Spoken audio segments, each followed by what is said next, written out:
This is MacroVoices, the free weekly financial podcast targeting professional finance, high net worth individuals, family offices, and other sophisticated investors. MacroVoices is all about the brightest minds in the world of finance and macroeconomics telling it like it is, bullish or bearish, no holds barred. Now, here are your hosts, Eric Townsend and Patrick Ceresna. MacroVoices episode 526 was produced on April 2nd, 2026. I'm Eric Townsend. We've got another MacroVoices doubleheader lined up for you, and it's going to be a doozy. President Trump gave an address Wednesday night that surprised the markets, so I'm recording earlier than usual this week on Wednesday night, about an hour after President Trump's speech, in which he said that if no deal can be reached, the U.S. plans include targeting all of Iran's civilian electric power generation plants, probably simultaneously. That's exactly the red line that Iran has previously said would cause it to retaliate by targeting desalination plants and the UAE's Baraka nuclear power station. Now, we know the president's negotiating style is to make dire threats and then walk them back once a deal is reached. So hopefully the threat of targeting civilian power generation infrastructure will come off the table soon. But overall, my take is that this conflict is heating up, not cooling down as the market was interpreting before President Trump's Wednesday evening speech. And the president was clear in that speech in saying that the U.S. would be hitting Iran very hard over the next 2 weeks if no deal is reached. We're going to kick things off with an exceptional performance by Freelancer.com CEO Matt Barrie, who returns as this week's feature interview guest for a full interview on the latest developments on artificial intelligence, what they mean for private credit markets, why the AI business model is setting the stage for an eventual market dislocation on the scale of the 2000 Dotcom bust, why pay-per-token inference pricing is inevitable, and why it will collapse the current AI business model, and much more. Then, for this week's Iran conflict update, Energy Outlook Advisors founder and managing partner Dr. Anas Al-Haji returns as this week's second feature interview guest, and it's going to run just as long as our first feature interview because there was so much to cover after the president's Wednesday night address. So this is going to be a long episode, but a very important one. So sit back, relax, and expect some really exceptional content from both of our guests. Then be sure to stay tuned for our post-game segment when Patrick's Trade of the Week will take a look at private credit markets and how to play them in public markets, which you can actually trade. And then, of course, we'll have our usual coverage on all the markets as of Wednesday's close. Please bear with us this week, folks. I've asked our production team to prioritize getting this episode out as quickly as possible, and given the length of both interviews, an editing glitch or two just might slip through the cracks. And I'm Patrick Ceresna with the Macro Scoreboard week over week as of the close of Wednesday, April 2nd, 2026. The S&P 500 index down 24 basis points, trading to 65.75. Markets put together an oversold bounce, but will rallies fail with this geopolitical backdrop? We'll take a closer look at that chart and the key technical levels to watch in the post-game segment. The U.S. dollar index down 9 basis points, trading at 99.55. The May WTI crude oil contract up 1,085 basis points to 100.12. The May RBOB gasoline up 439 basis points, trading at 309. The June gold contract up 500 basis points to 48.13. Gold's approaching its 50-day moving average, bouncing from its oversold conditions. The May copper contract up 162 basis points, trading at 565. The April uranium contract down 12 basis points, trading at 84.30. And the U.S. 10-year Treasury yield up 4 basis points, trading at 4.37. The key news to watch this week is Friday's jobs numbers. And next week, we have the ISM services PMIs, the core PCE and CPI inflation numbers, and the FOMC meeting minutes. This week's feature interview guest is Freelancer.com founder Matt Barrie, Eric and Matt discuss the sustainability of the AI business model, why rising risks and weak unit economics could lead to a shakeout similar to the dot-com era, and how AI's impact on software and private credit could create broader market stresses. And stay tuned for a special follow-up with Dr. Anas Al-Haji, where we break down the escalating Iran conflict and its implications on global energy markets. Eric's interview with Matt Barrie is coming up as MacroVoices continues right here at MacroVoices.com.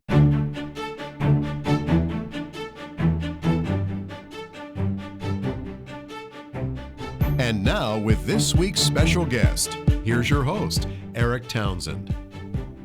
Joining me now is Freelancer.com founder Matt Barrie. As usual, Matt has written an excellent paper about AI. This one is called Pay to PrAI. That's Pay to PrAI. You can find that linked in your Research Roundup email. If you don't have a Research Roundup email, it means you're not yet registered at MacroVoices.com. Just go to our homepage, MacroVoices.com, look for the red button above Matt's picture on the homepage that says Looking for the Downloads. Matt, before we even get into all of what's going on in AI, we've got some news just as we're recording this on Tuesday evening, U.S. time. There's some recent news just in the last day or so, which is a lot of companies, before they IPO, they'll do a little bridge round, $10-20 million just to cover some expenses until they get to their actual IPO. OpenAI is planning an IPO. They did a little bridge round. $122 billion with a B dollars. All-time record for a private fundraising round. And what is that? Something like 100 times bigger than any private fundraising round has ever occurred, like before 2025. Why did they need $122 billion just to bridge them from now to their IPO, which is expected in less than a year? Thanks for having me. It truly is stupendous. I mean, before 2025, the largest sort of private venture rounds were in the single-digit billions. The headline number is 122 billion raised on a 730 billion pre-money valuation. When you get down to the actual segmentation of kind of what's going on, it seems that it's only about $25 billion worth of cash. And it seems to be more of a vendor financing than an actual straight cash injection. You've got Amazon, Nvidia, and SoftBank primarily putting the money in, or the in-kind in. Amazon's putting in $50 billion, but that's contingent on OpenAI spending $100 billion, I think, over the next 8 years on their compute, which I'm sure won't make Microsoft happy. And it seems like a good deal, at least on paper, for Amazon. So there's $15 billion going in upfront, and $35 billion is furthermore contingent on the company either going public by 2028 or achieving artificial general intelligence. I'm not sure how they're going to really define that. I think the underlying definition is a panel of experts will make a decision, yes or no, which is a bit strange for a financial decision. There's $15 billion down upfront, $35 billion contingent on going public or AGI for $100 billion commitment the other way around. So it's a bit like a procurement round. SoftBank loves doing these sort of, I like to call them sort of Russian stents, where they kind of lead rounds and mark up valuations to the moon. We saw it with WeWork. We're seeing it again with OpenAI. They've already put in about $40 billion. They're putting another $30 billion in. But to raise that money, they don't actually have the cash on the balance sheet. So they've taken a 12-month bridge loan for $40 billion, and they're tranching in $10 billion at a time over the course of the year for a total of $30 billion. And obviously that's kind of just getting them through to the IPO, so they've got a liquidity event. And then Nvidia is putting in kind as they tend to be doing in all these sort of circular economy sort of deals in the AI space, where GPUs and infrastructure will be provided to the tune of $30 billion into the round. So there's about actually a $25 billion round of cash sort of upfront, and 10 from SoftBank, 15 from Amazon. We'll see if the rest of the money comes in, but the rest is in kind. So it seems from looking at this, and if you look at the compute numbers, I mean, they truly are astronomical that are being contributed in the form of, either NVIDIA credits, I think it's like 3 gigawatts of inference and 2 gigawatts of training capacity as part of this investment. That's sort of the power that gets drawn by a small country. So it seems to be what they're trying to do is scale up the spend on compute so much that they can find a way to bring the unit economics down, because that's really the key problem in this space, that nobody in the AI compute space is making any money other than really NVIDIA, who does about 160 billion of revenue and 100 billion of earnings, and then TSMC provides the chips to NVIDIA. But the rest of the space is actually negative on using the product in terms of the unit economics. So the more you use the product, the more you lose the money. So I think they're trying to make it up on volume. Matt, I can't imagine any responsible business executive signing off on a $122 billion deal unless the underlying business model was rock solid. It didn't have any major risks in it. Just happens that you wrote this missive over the last couple of weeks called Pay to PrAI. I don't think that's actually the conclusion that you reached. Tell us about the economics of I'll call it the consumer AI business model, offering AI through chat to people like me who sign up for a Max subscription on Claude or a Pro subscription on OpenAI. How much money are they making or losing on that? The AI industry is consuming an absolute bonfire of money. It's about $600 billion a year that's being spent by the hyperscalers on CapEx. It's reaching a kind of a point now, which is kind of incredible, where the CapEx is higher than the kind of internal free cash flow. The fundamental business model that's being pushed in the consumer market and the software development market up until now has really been a venture capital style subsidized model where you either use the free product and then hopefully upgrade to the $20 a month product, or you use the $20 a month product if you're a consumer, or a $200 a month product if you're a power user or if you're starting to do programming. But the problem with these models are that they take an incredible amount of money to train. And I think we've talked about that in previous episodes, where you've got training runs north of $100 million a run, approaching $500 million a training run. That requires a huge amount of data center build out. A whole incredible, stupendous amount of data needs to go into these models. And so, because the cheap data that's scraped off the internet for free is basically sort of drilled out to an extent. They have to do licensing deals to get access to that data. Sometimes they do dodgy things, like Anthropic, scraped a whole bunch of books and scanned them in, and they got caught and they had to pay the biggest fine, I think, in copyright history. I think it's about $1.5 billion for the illegal scanning of all that data, et cetera. So it's incredibly expensive to train. But the fundamental problem is that when you actually use the inference, you basically put queries into GPT or queries into Claude and you run them, those queries are loss-making. You can't make it up on volume under the current models. While we do see, the underlying hardware is on sort of a Moore's Law sort of trend, and Moore's Law, for those of you that don't know what it is every 18 months to 2 years or so, effectively the technology that goes into chips allows semiconductors to be produced with finer and finer feature sizes, which effectively allows the compute capability in terms of processing power to effectively double, or the cost to halve every 18 months.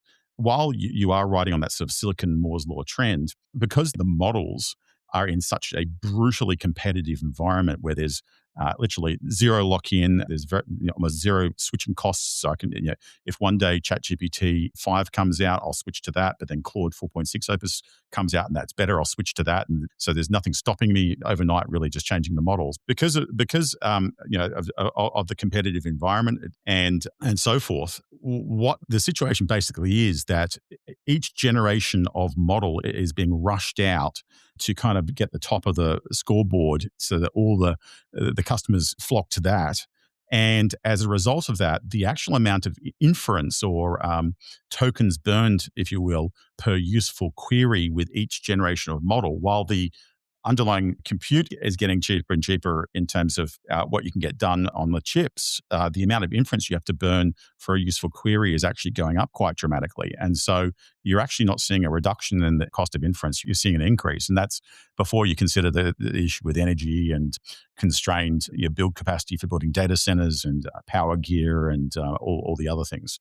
And so, a few people have done various models of how much it costs for GPT to deliver their $20 plans. And even if you ask Claude itself, you just type a query into Claude saying how much is the underlying compute costs for on a $20 plan with Claude, it will tell you, $15 to $20, maybe $18, maybe a bit more.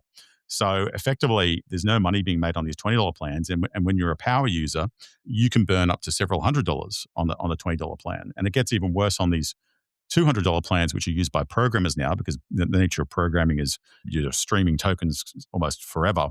And the average user on a $200 plan can burn many thousands of dollars of underlying compute. And in fact, there's a leaderboard called VibeRank, which where people compete to see how much money how much underlying compute they can burn on a $200 plan. The leading guy on the leaderboard has burnt $51,000 in a single month on a $200 plan. So the issue is that as these models get more and more competitive and new versions come out, you're getting an exponential increase in the amount of inference you've got to burn. And that is meaning that these models are not getting cheaper and you're not making up on unit economics. And so it kind of feels like this funding round is, especially with the amount of vendor financing that's kind of packed into it, it feels like this is an attempt to really try and scale up the underlying infrastructure and GPU capability so that potentially some sort of threshold can be crossed in the underlying economics so inference can be profitable. But there's one big problem with all of that, which is the demand there. and that's where we are. Matt, you said it's a $122 billion capital raise on a pre-money of $730, so I get $852 billion is the current enterprise value, assuming an up round, which is what everybody assumes. We're going to go let's call it an even trillion for the IPO, because, hey, what's, 100 billion here, 100 billion there, eventually you're talking about real money, but holy cow. Let's say that OpenAI goes ahead and IPOs sometime this year for $1 trillion. Are you going to be long, short, or flat, and why? It really does feel in the space that we're really in the moment where a supernova is starting to explode, and we're probably going to end up with a giant black hole like we did in the Dotcom boom the first time around. I mean, that's a $1 trillion valuation at IPO is absolutely gigantic. They've raised $122 billion here in this round. They were mooting that the IPO earlier in the year was going to be a $60 billion raise and about $1 trillion. But you could probably imagine that number is possibly scaled up a little bit, although they want to keep it tight, obviously, because once it gets to the public markets, you don't want to have too much stock unload onto the market. But a bigger problem for them is the fact that you've got Elon Musk in the wings, who's not just suing OpenAI, because it turns out you can't IPO a charity, and they've converted OpenAI to a for-profit model, and there's a lot of complications around that. But he's also IPOing his SpaceX for, I think it's 1.75 trillion valuation. So there's a big possibility that a lot of the heat's going to be taken out of the market when he does his $75 billion, on a $1.75 trillion raise. And it looks like he's going to beat OpenAI to going public, because if you kind of look at the news and what's all happening with the ETFs and the allocations and so forth, he's a lot further along. I don't know. In the olden days, if you would invest in Amazon when it went public or Microsoft when it went public, you had the ability to make a lot of money. I don't know how much is left on the table for the general public when the company's being valued at $1 trillion when it goes public. What are you going to do? Get to 2 trillion, 10 trillion? I think Nvidia's what? 4.5 trillion valuation, and they're the only ones making money in the space.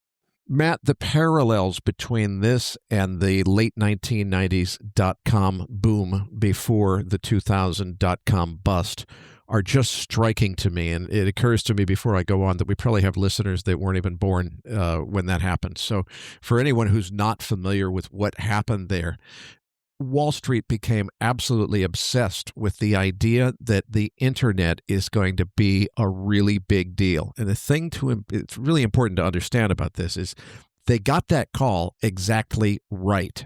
The public internet was going to change the world we lived in ways beyond what anyone could even conceive. And they got the call right that it was a really big deal. And I think they're getting the call right again that AI is a really big deal, maybe as big or bigger than the public internet.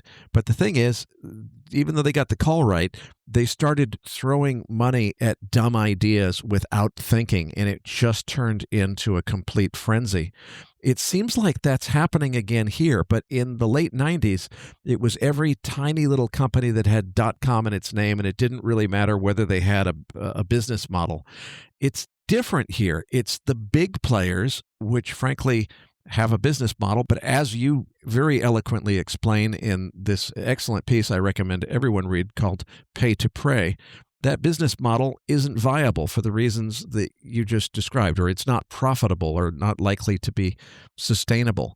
How should we think about this? Is it inevitable that a .com bust like we had in 2000 is coming for AI? And does it have the same dimensions as the one in 2000? Is it bigger, smaller, worse, better? What do you think?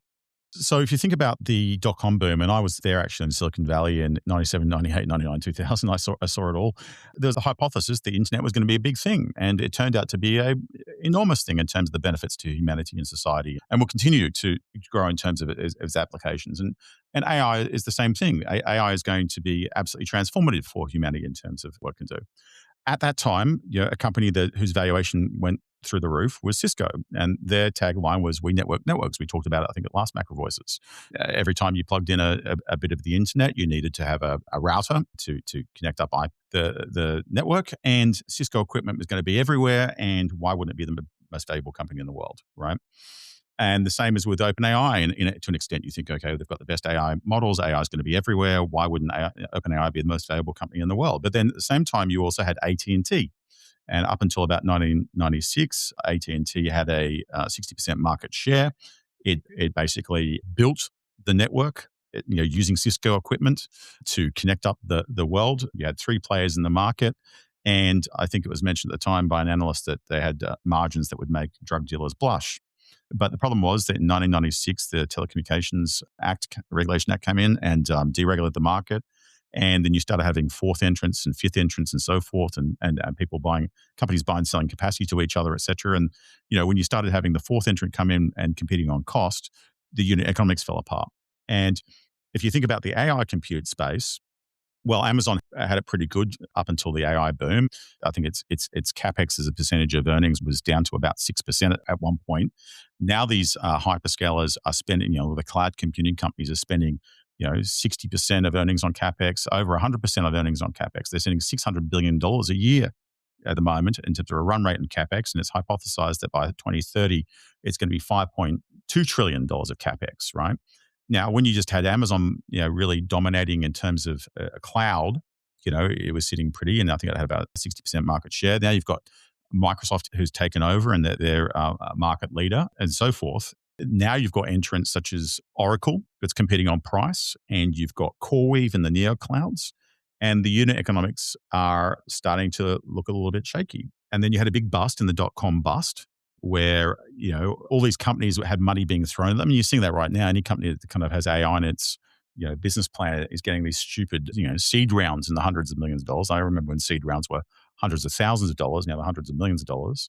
And you had through the early 2000s, you had a real trough in the technology space where everything blew up and was somewhat uninvestable for a period of time. But through that period of time, you had companies like Google and Amazon continue to grow and double down, and Microsoft and so forth. And ultimately, today became very, very big companies. So I think we're seeing this on steroids right now with AI capex and compute and the open AI funding rounds and so forth. And it's unquestionable that AI is going to be completely enduring and just absolutely game-changing for society. But I think the kind of circle jerk of money that's sloshing around between a very, very small number of companies at stupidly high valuations and at a scale that is just stupendous is going to potentially end up in a big bust. Now, I want to focus on that because a lot of people are going to mishear what you just said, and they're going to say, Matt Barrie said imminently tomorrow there's about to be a great big bust in all of the AI stocks. That's not what you said, and it rings home for me because the reason that my partners and I sold our software company in the summer of 1998 is because we knew it was a bubble. And my plan at the time was to take all of the proceeds and short the NASDAQ because I knew it was a bubble. Fortunately, I got talked out of that, but if I hadn't, I would have lost everything because even though we were right, basically the NASDAQ doubled between 98 and 2000 before it crashed exactly like I predicted it was going to crash. What do we do here? I mean, do you go long? Do you go short? And I'll ask the question this way. OpenAI and Anthropic are both expected to IPO probably in 2026.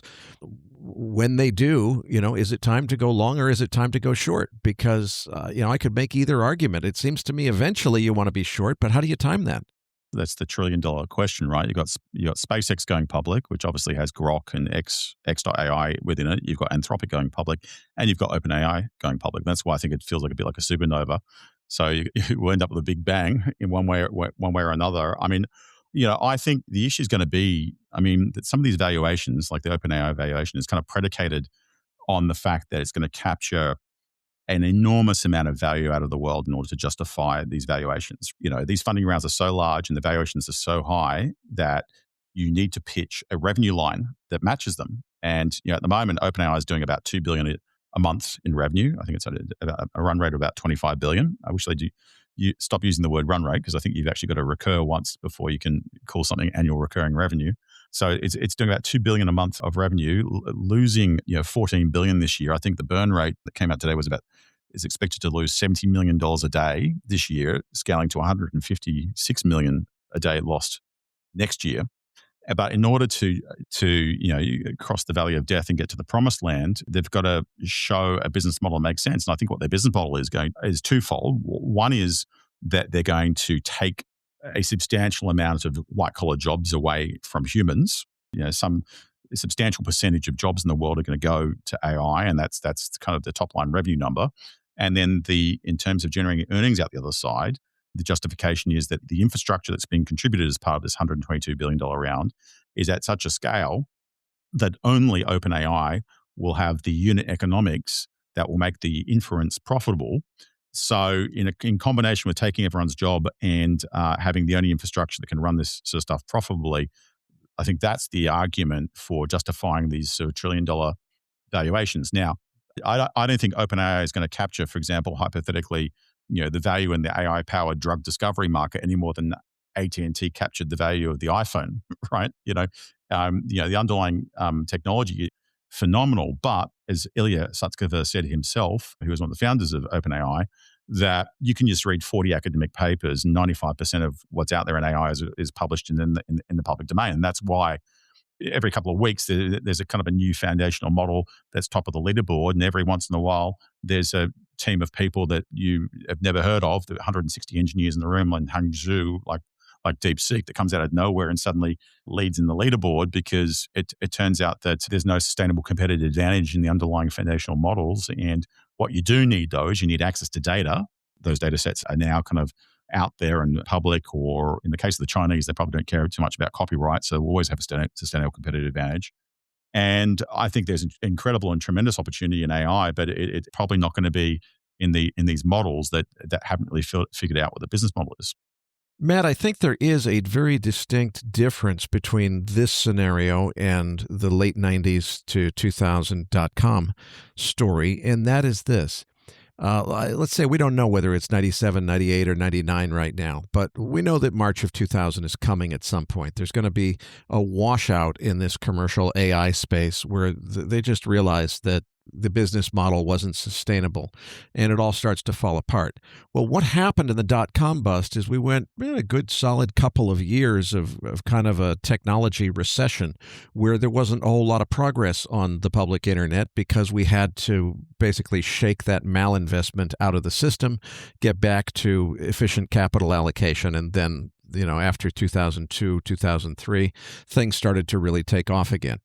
Okay, what if the U.S. government steps in and says, no, wait a minute, the military applications of AI create an existential threat to the country if we don't stay ahead of this. We can't tolerate a 2000 to 2003 pause. You must continue. You must do it under U.S. government funding, but we're not going to fund the giving away stuff for free to Mac subscribers on Claude. We're going to take it over and, it's just for the military now. We're not going to have consumer AI anymore. Is that a realistic scenario, or do we need consumer AI in order to train the models in order for the military to get the benefit? What would happen in that scenario where the military says, no, we can't allow a stock market crash to slow down progress on the military applications of AI?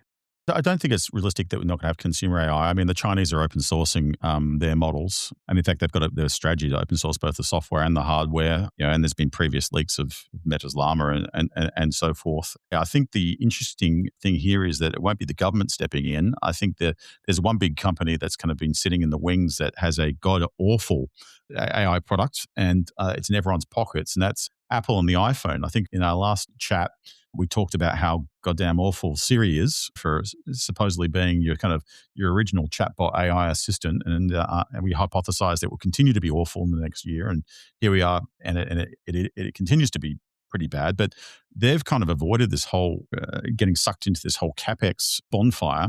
And they've really got two levers they can pull. One is they're sitting on this cash, and they can sit back and watch. And as with the .com bust, there was a lot of infrastructure that went through to the second and third owners, where maybe the first owner that builds out the optical fiber network goes bust, and the second owner comes in and makes it to be break even after purchasing it at a cheaper price and washing out the underlying sunk costs, and then the third owner comes in and makes some money out of it. And I think you might have that situation in the AI compute space, where if there is a problem with some of these large foundational model companies, there might be a second or third owner, and Apple would be ideal for that.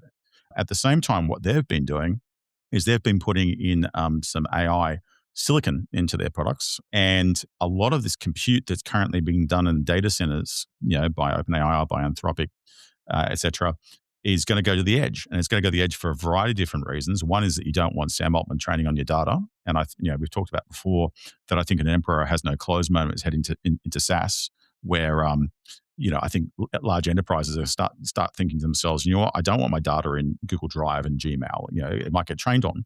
And you're certainly seeing all the major SaaS companies quietly flicking on a switch in the settings without telling you, where they're saying by default now we can train on your data potentially, and then you flick it off, but by then it's too late and all your data's been sucked down.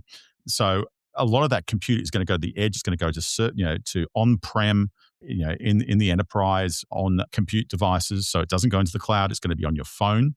It's going to be on your MacBook. It's going to be on your Mac Studio or whatever it may be, for privacy, for confidentiality, for latency reasons, and the fact that there's some models now that actually can fit on that silicon. And while it might be one or two generations away, at some point, I think real soon, a lot of that load and a lot of that compute that's going to AWS data centers and Azure data centers to run Anthropic and to run OpenAI is going to go to the edge. It's going to be on Apple's devices. It's going to be on Apple's laptops. It's going to be on-prem. At the same time, Apple's cashed up and might end up being the second or third owner of some of these companies. Matt, the title of your missive that you just written, Pay to PrAI, or Pay to PrAI, PrAI, is actually a reference to the inevitability, in your prediction, of something called pay-per-token monetization. What does that mean? How is that relevant? Explain what that's about. Well, the fundamental business model of Silicon Valley venture capitalists is to try and win markets by financing companies with astronomical amounts of money, such that that money gets spent on marketing and subsidization of the product to such a scale that nobody can compete with these Silicon Valley investee companies or unicorns. And so total nuclear war is launched on a market. So you can think maybe Uber and free rides in China or whatever it may be, or DoorDash delivering noodles to people in Indonesia, or Grab or whatever it may be. So what we have here in the AI space is the subsidization model is that you have a free product, being GPT or what have you, and then you've got a $20 a month product, which I've said earlier, probably costs them $20 to serve, and a $200 a month product, which probably costs them $2,000 to serve. You just can't continue forever. It's up, so the question is going to be, can we get the unit economics down to do inference to such a point that these models are profitable before these companies run out of funding? Now, the problem is that as we've moved into, for example, software development, which consumes a never-ending amount of tokens to write code, because every company in the world is powered by software now, there's this huge token burn that's happening in these $200 plans. And if you were to try and make some sort of reasonable software-like margin, like 80%, et cetera, you would have to price these plans not at $200 a month, but maybe $1,000 or $2,000 a month or higher. At some point, the money is going to run out. And I think they had a near-death experience in the last couple of weeks. Anyone who, and I know you're constantly using GPT and Claude, et cetera, and you probably noticed the same thing. In the last couple of weeks, there seems to have been a bit of a panic from these companies where you log into your $200 plan, you type a couple of queries, and then you run out of credit. You've always known that these companies aren't making money on the inference, because instead of saying put your credit card in and top up your credit, it puts you in the naughty corner for 7 hours or longer. The inevitable destination for these subscription models, which are basically massively subsidized, Silicon Valley financed and increasingly debt financed business models, is that they're going to have to move to a per token pricing now. And that is going to cost a lot of money. I think there was some comments in the last couple of weeks on Reddit where someone who's on a $200 plan ran out of credit pretty quickly. He had to get it done. He had to get something done that night, and so he moved to the API pricing, which is using the programming interface, and that was costing $200 an hour instead of $200 a month. And he thought, gee, I've used a couple of hours. I've used $500-$600. The problem with that sort of pricing has several dimensions. The first is that already at $20 a month for a plan, which is $240 a year, that already prices the product out from over half the world's population. I mean, the median global income in the world is about $2,500 a year. So at $240 a year, you're already 10% of the pre-tax income for half the people on the planet, right? So you're already quite expensive. The second problem here is that these programming models, which realistically to make any sort of margin need to be priced in the thousands of dollars a month, or maybe $10,000 a month. You have a bit of a problem in the fact that these models do hallucinate. And when they do hallucinate and throw errors, they're very different from humans. When you use a hire freelancer, for example, on my website, freelancer.com, you put in some money. Okay, I'm going to pay you $200 to build a website for me, and you don't release that milestone until the job is done. And if the human can't figure out a problem, they'll ask their friends. They'll try and find a more senior engineer for advice. They'll get on our forums and ask other people how to solve problems. They'll browse the internet. They'll kind of hill climb their way out of solving problems. And look, they may ultimately not get there, and you might get frustrated with them and want to find another developer to do the job. But ultimately, their failure modes are very different from AI. With AI, sometimes when it hallucinates, it can do wildly crazy things. About 3 weeks ago, I had a problem with my VPN on my computer. I was using Claude to kind of help me through figuring out how to get it fixed. I'm a software developer by background. I've got an electrical engineering degree from Stanford. I do know how to program quite well, but I kind of veered into PowerShell commands in Windows 11, which I don't know very well. And I was blindly pasting in Claude, and it made me delete my entire networking stack. And, so you have these very crazy failure modes with AI where you either go in loops, or it goes away in thinking and it goes and burns 10x the inference, these reasoning chains trying to figure out what's going on, or it just has these crazy suggestions and it will look at you in the eye with the eyes of a sociopath on a first date in some regards, trying to gaslight you into thinking that its answer is true when it's clearly not the case. It's just hallucinated something or other. And the issue here is that in a pay-per-token pricing model, it really turns software development into a slot machine. In that, if ultimately you're writing your app and you kind of need to get Claude to do something or other, you're really pulling the slot machine handle. You don't know how much it's going to cost you by the time the tokens are all burned, and you don't know if you're actually going to get a solution at the end of the day. And so, I guess only in Silicon Valley could they turn software development into degenerate gambling, because that's kind of where you end up. And the frustrating thing that I think will happen is when you're on the $200 plan, you've got a certain amount of capacity, and maybe it tells you to time out or what have you. You kind of know you're capped at $200, right? It's very frustrating when it runs out of credit. You've got to find alternative ways potentially of doing things. You kind of know what you're up for. When you're pulling the handle onto the pay per token model, it could be $50 per spin. You may go in a circle. You may go in a circle 10 times. There's all these examples of people go over X of radical, crazy things that Claude does to your code base. And I think people are going to get very, very frustrated if they have to kind of put a coin in the machine, pull a handle every time, and they get a non-deterministic outcome of whether whether they're moving forward in a hill climbing sense to their final solution and their final app, or the final bit of software being developed, or whether they're going in circles, round and round and round and round again. And I think people are going to get frustrated. They're going to go try and find open source models. They're going to try and find alternative ways to get things done. And I think that's really the problem. And while the hallucinations are reducing as part of each new generation in terms of the engineering of the infrastructure around the foundational models to reduce those hallucinations. What is actually happening is the token spend is going up exponentially because you're doing more and more complex things. So you have a much bigger surface area in which you could generate an error. So what I mean by that is, while the probability of a failure, pulling the handle in the slot machine is getting reduced with the engineering from each subsequent generation of model, the number of handle pulls you need to make is going up exponentially. And so you've got a multiplicative effect in terms of potentially the impact of errors. I just think the question that basically needs to be solved now with this $122 billion fundraise is, can you get the cost to compute way down to get this whole model profitable? And will the market tolerate software development as a slot machine? A lot has been said already by lots of people about the incredible rate of progress and how quickly AI itself is getting smarter. What I don't think has been discussed enough, and I'd like to get your comment on, is the rate to which professionals are becoming dependent on it.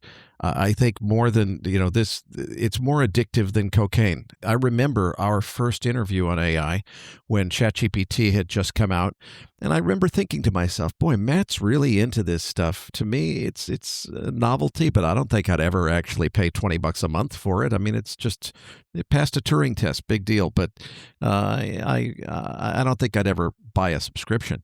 I'll tell you, Matt, in the last several weeks, there's been a lot of stress in my life because of this war and family that are affected by the war, and waking up double digits down on a percentage basis on my net worth because of something that happened in the market overnight. Okay, look, I'm a big boy. I've been through that stuff before. I've been through the 2008 crisis. It's not that big of a deal. But Claude 4.6 was going offline and the server wasn't available, and I was freaking the F out. I couldn't handle it. I was losing. And don't you dare insult me by suggesting that I go back to ChatGPT 5.4. I don't drink Pabst Blue Ribbon, and I don't do ChatGPT, okay? I mean, I've gotten to the point where I can't live without Claude. This seems like a risk. When Claude went down, it's quite interesting, actually, because the first time it had a bit of an outage was when the data centers got blown up in Dubai. And you kind of have to wonder to yourself what potentially was being run on those data centers in the Middle East that caused the outage of Claude. And I do think those companies did have a bit of a near-death experience in the last couple of weeks, in that all of a sudden you had Sam Altman kill Sora, which was this hyped-up video modality model where you could generate clips, or the whole point was you're supposed to be able to type in a prompt and get a movie out the other side. And in fact, Disney paid $1 billion to OpenAI for use of the technology, and I only found out half an hour before a meeting that the whole thing was going to be cancelled. At the same time, Sam Altman killed instant checkout. He was working on some sort of erotic model as well, which is a bit strange, but I think it's probably one of the big markets is pornography, and he thought maybe he could make some money there.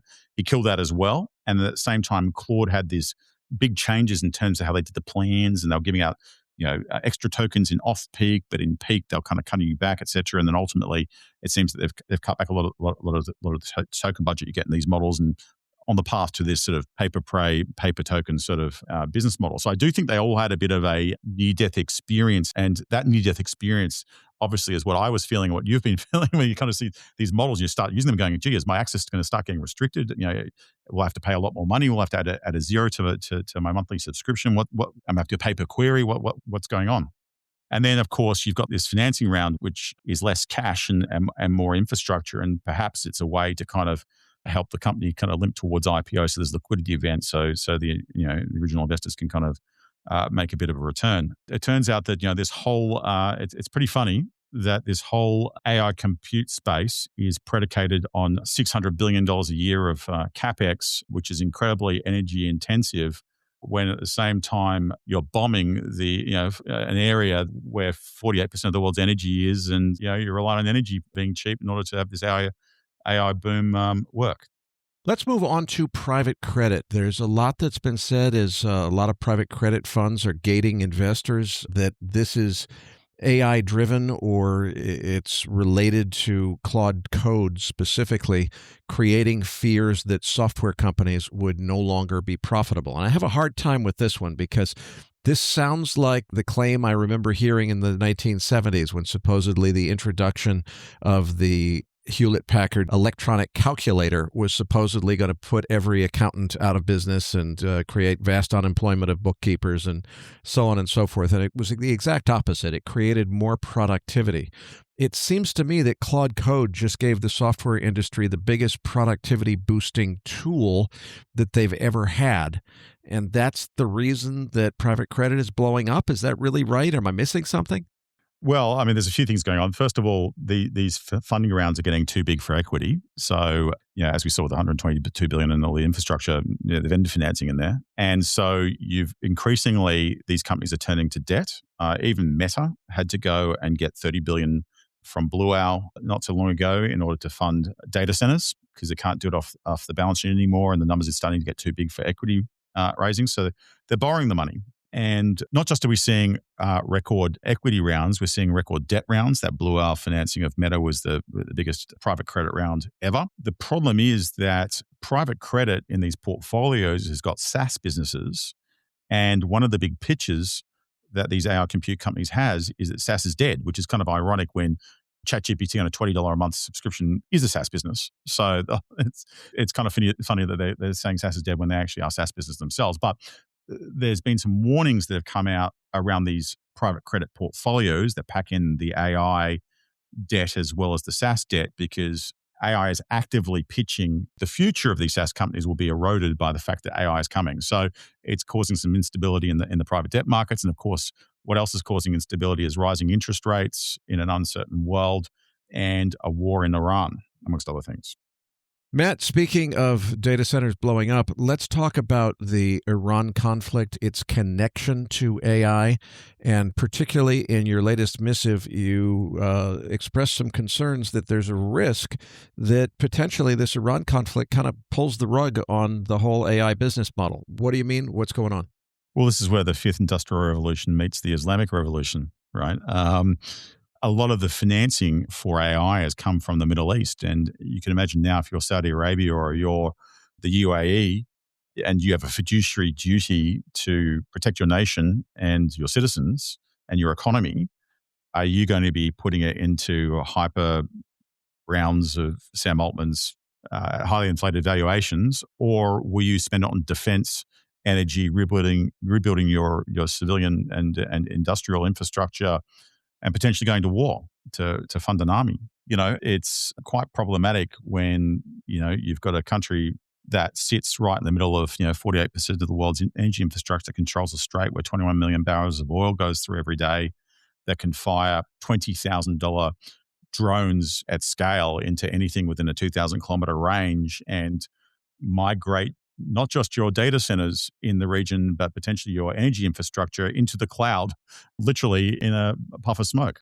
Matt, another theme that you have in the latest missive is that you've got to be pretty smart to really get the most out of AI. What do you mean by that, and what are the consequences?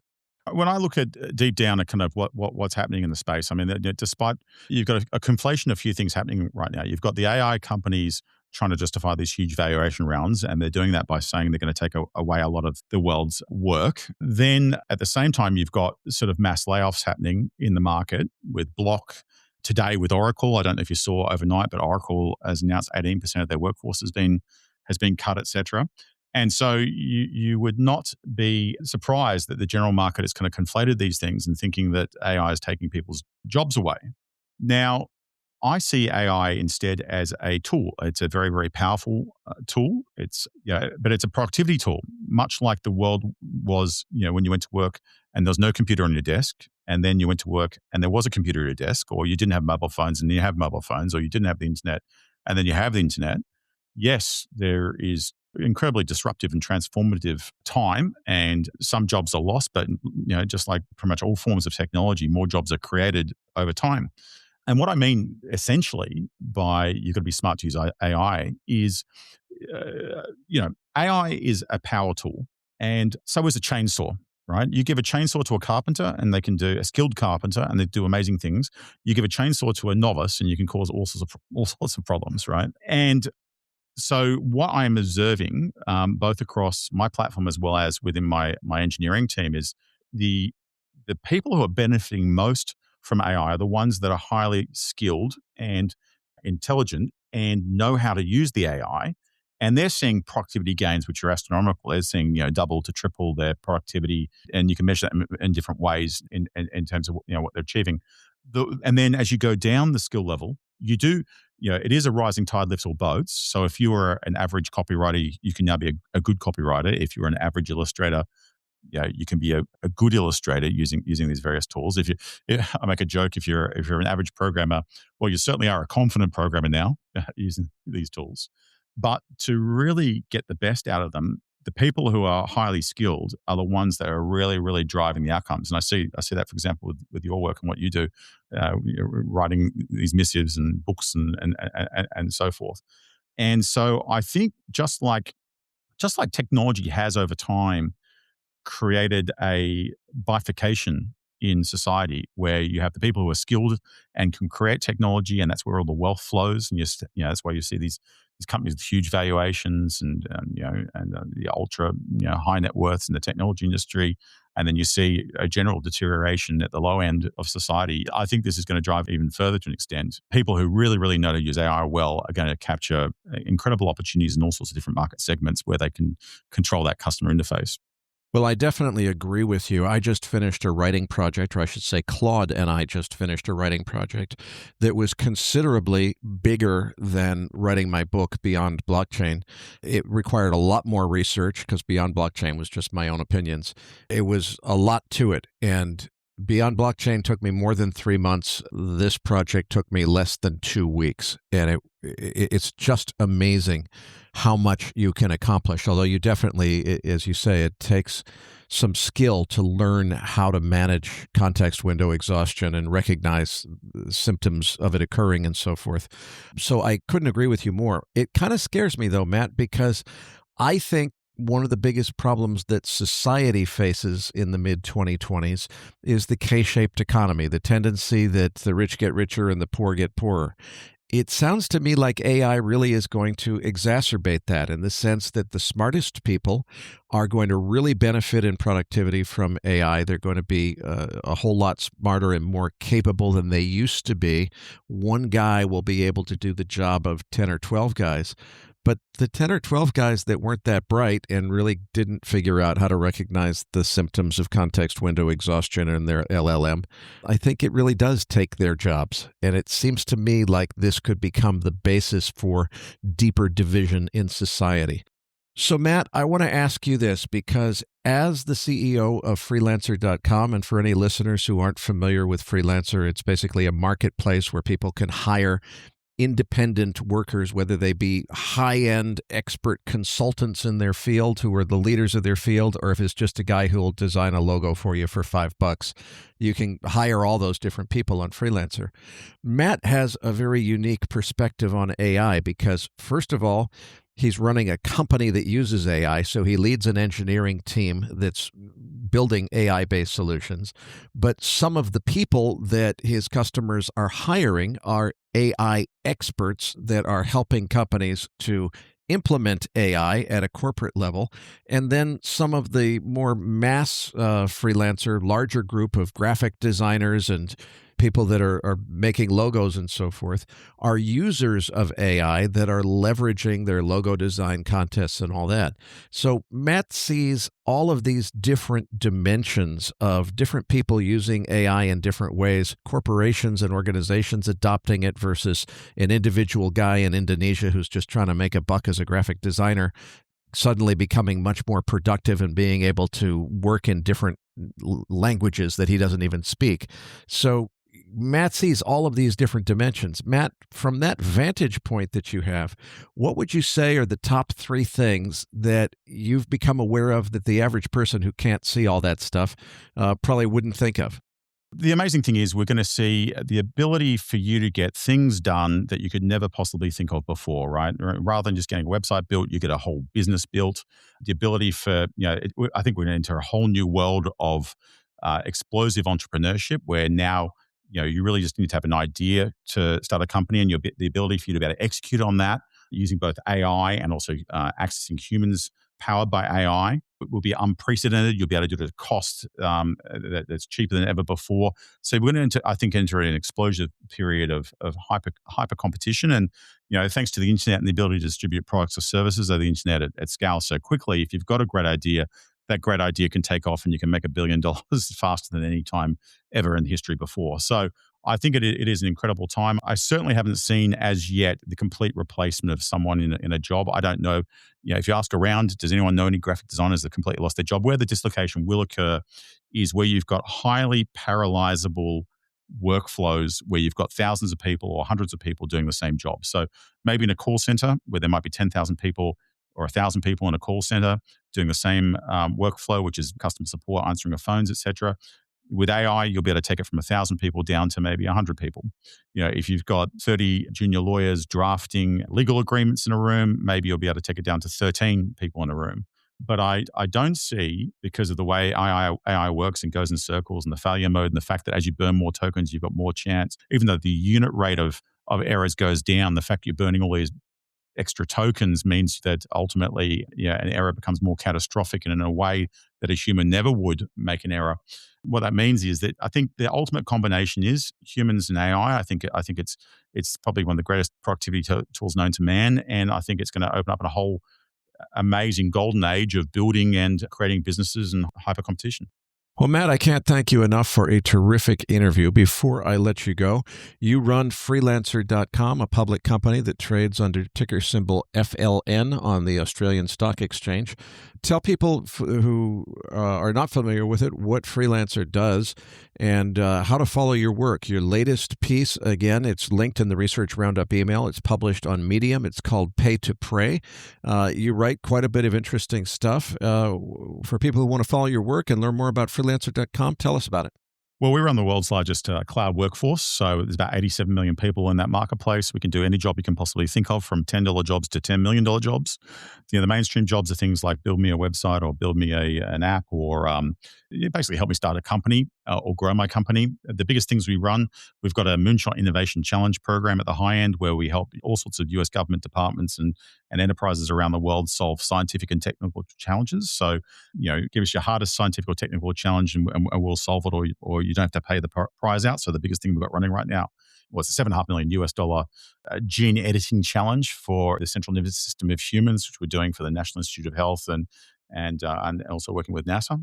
Actually, ironically, when Artemis goes up in the next 24 hours into space, we worked with NASA to crowdsource the mascot from kids all around the world that's going up with the astronauts to basically inspire kids about space and so forth. If you want to get anything done, you come to our site, we can get it done, and no job is too small, too big, or too complex, and it ranges through to mechanical engineering or electronic design or whatever you need. And if you want to follow my writing on AI, there's a series of, obviously, a podcast that we've done together on MacroVoices on AI. I think this may be the 5th or the 6th. And if you go to Medium or Substack, you better find me and see my essays. And if you just put Matt's name in, Matt Barrie, at the search box at macrovoices.com, you'll see a list of all of the previous AI interviews that we've done right here on MacroVoices. Patrick Ceresna and I will be back as MacroVoices continues right here at macrovoices.com. Eric, it was great to have Matt back on the show. Now, Dr. Anas Al-Haji is next on deck for a special second feature interview on the developing Iran conflict and what it means for the oil markets. Then Eric and I will be back for our usual post-game chart deck and trade of the week. Since this extra coverage format seems to be a hit with listeners, we'll do our best to continue it for as long as the situation in the Middle East warrants. Now let's go right to Eric's interview with Anas. Joining me now is Energy Outlook Advisors founder and managing partner, Dr. Anas Al-Haji. Anas, it's been 3 weeks since we had you on the program for the first Iran war update. It's been 1 month since this conflict started. President Trump, just moments before we began recording this segment, gave an address to the American people. Let's start with the big picture update. Since this began, how has everything evolved? How have your views evolved since we had you on 3 weeks ago? And what did President Trump need to achieve in this address, and did he achieve that? Well, generally speaking, we got to frame what has been going on, and President Trump basically did not frame it. So either this is about Iran and its nuclear, and he tried to make it that way, or Iran part of a bigger picture, and the audience basically can choose one of those two. So either it is about Iran and its nuclear program, and the outcome of that basically and its impact on the market are completely different from the idea that Iran is part of a big picture. If you look at trade wars, tariffs, sanctions, Venezuela, Panama, the Red Sea, China, Greenland, etc. So is Iran and this war is part of it, or Iran is completely separate? The president today basically tried to make it about Iran, but all of a sudden he deviated from that and he started talking about, we don't need the Middle East, we don't need oil from there, buy oil from me. And this makes the second option basically kind of more credible in this case. Anyway, we'll go back to that later on. And the other issue is, who closed the Hormuz Strait? You have only two answers. It's either the United States through the insurance companies or Iran. And it's up to you, the audience, basically to believe one of them. There are evidence on both sides. But one of the ironies here is that when we talk about the details of who closed the Hormuz Strait, and we say Iran has no power to close it, then people say, well, this is a conspiracy theory. It turns out it's a bigger conspiracy theory to say Iran closed the strait. And we heard the president today saying that Iran's navy is gone, literally said that. And he said they have no radars. They talked about the total devastation. Of course, their leadership is gone, all that stuff. So to believe that we have all these attacks and the aftermath of this devastation that happened to Iran, we have 28 countries are in charge of protecting the Gulf and the Hormuz Strait through an organization that is based in Bahrain. You have the U.S. Navy, you have the Indian Navy, you have the British Navy, you have the French Navy, you have the Saudi Navy, you have all the other countries' navies in the area. And then after all this devastation, Iran still controlled the Hormuz Strait. This goes against everything that President Trump said today. So the story does not match in this case. So to sum up, either you look at this war as it's either Iran and nuclear, or it is part of a bigger picture of the changes going in the world. And then you look at Hormuz Strait and say, well, it's either the United States and the insurance companies close it, and the main beneficiary of this is the United States, and we heard President Trump talking about it today, or Iran closed it, but that does not make any sense, and that is a bigger conspiracy theory, because how is Iran able to do that after what we heard from President Trump today and the existence of all the other navies? Unfortunately, President Trump today failed to deliver to the nation the message why the war is still going. Many people basically expected that he will announce some sort of an end to the war. We told our clients a couple of weeks ago that all the indications point to a long war. And today we got the confirmation. This is not going to end soon. And if it's not going to end soon, there is another question mark about what President Trump said. If everything is destroyed in Iran, then why is this war continuing? What is left to be destroyed? So the impression I got out of this speech is that the people around President Trump are not telling him the truth.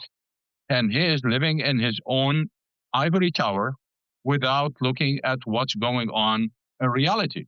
And we have countries around the world that are literally having blackouts. Countries do not have propane to cook. Countries basically are struggling to get petroleum products, etc. Many countries are worried about food supplies, and the president did not even mention it today. This is a global crisis. This is the largest global crisis we have in our lifetime, and the president even did not talk about it.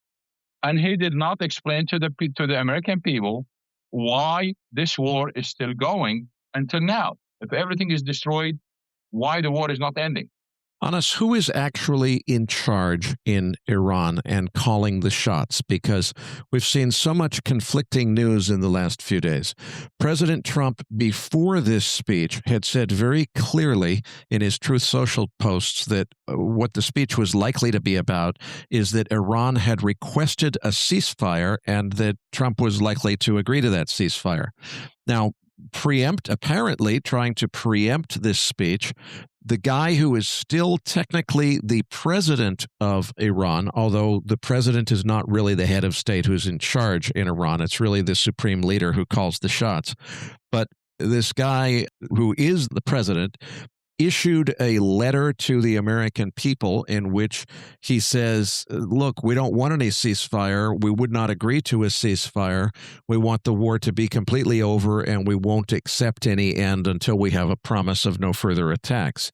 So it seems like, if nothing else, that whether that was a true statement that reflecting the Iranian government or just the guy who's not really in power anymore expressing his view isn't clear. But it seems like it did have the effect of taking the ceasefire discussion out of President Trump's speech. Meanwhile, we're told that who's really in charge of Iran is the supreme leader, but that would now be the killed supreme leader, Ayatollah Khamenei's son. Nobody's seen him since he supposedly took power. Nobody's heard from him. We're told that he's still alive, but we don't know that for sure. Who's calling the shots in Iran, and how should we interpret the various messages that we're hearing out of the media? The reason why we call it the Iranian regime, while in other places we call it government, but in Iran we call it the regime, because we have the official government, and then we have the support coming from various militias and groups of that government. If you sum them up, we call that a regime.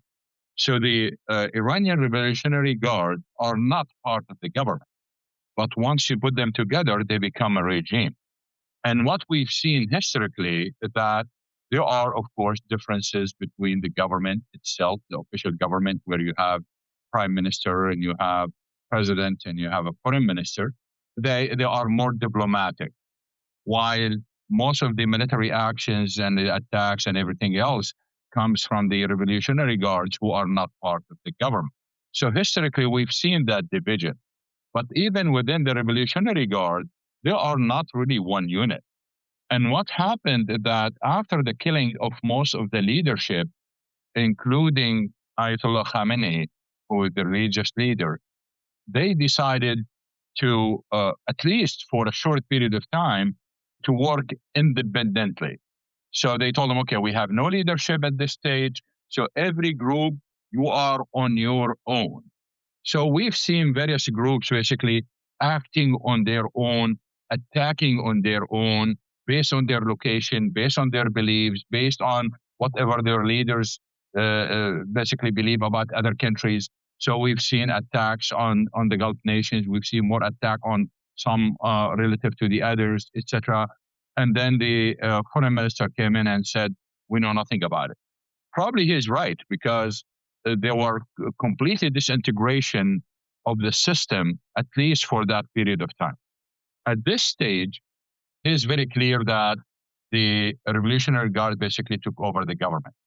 So now we can say that, unlike in the past, where we have a government and then we have the Revolutionary Guard and the others, now the Revolutionary Guard basically literally took over the government. So they are one unit right now. And whatever kind of nice messages we get from people who have no actual power on the ground. And so everything you hear about the Iranian parliament, this is just a joke. This has no impact. So when they say, oh, we are going to install a toll booth, for example, and we got to charge $2 million per ship, etc. This is coming from people who have no power on the ground at all. Unfortunately, the Western media basically took them seriously and spread the misinformation all over the world.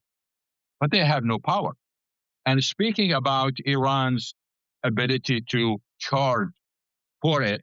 Under international law, there is no way that they can charge. There is no way they can charge. And whatever they are doing, if they are getting any money from anyone, this is an extortion.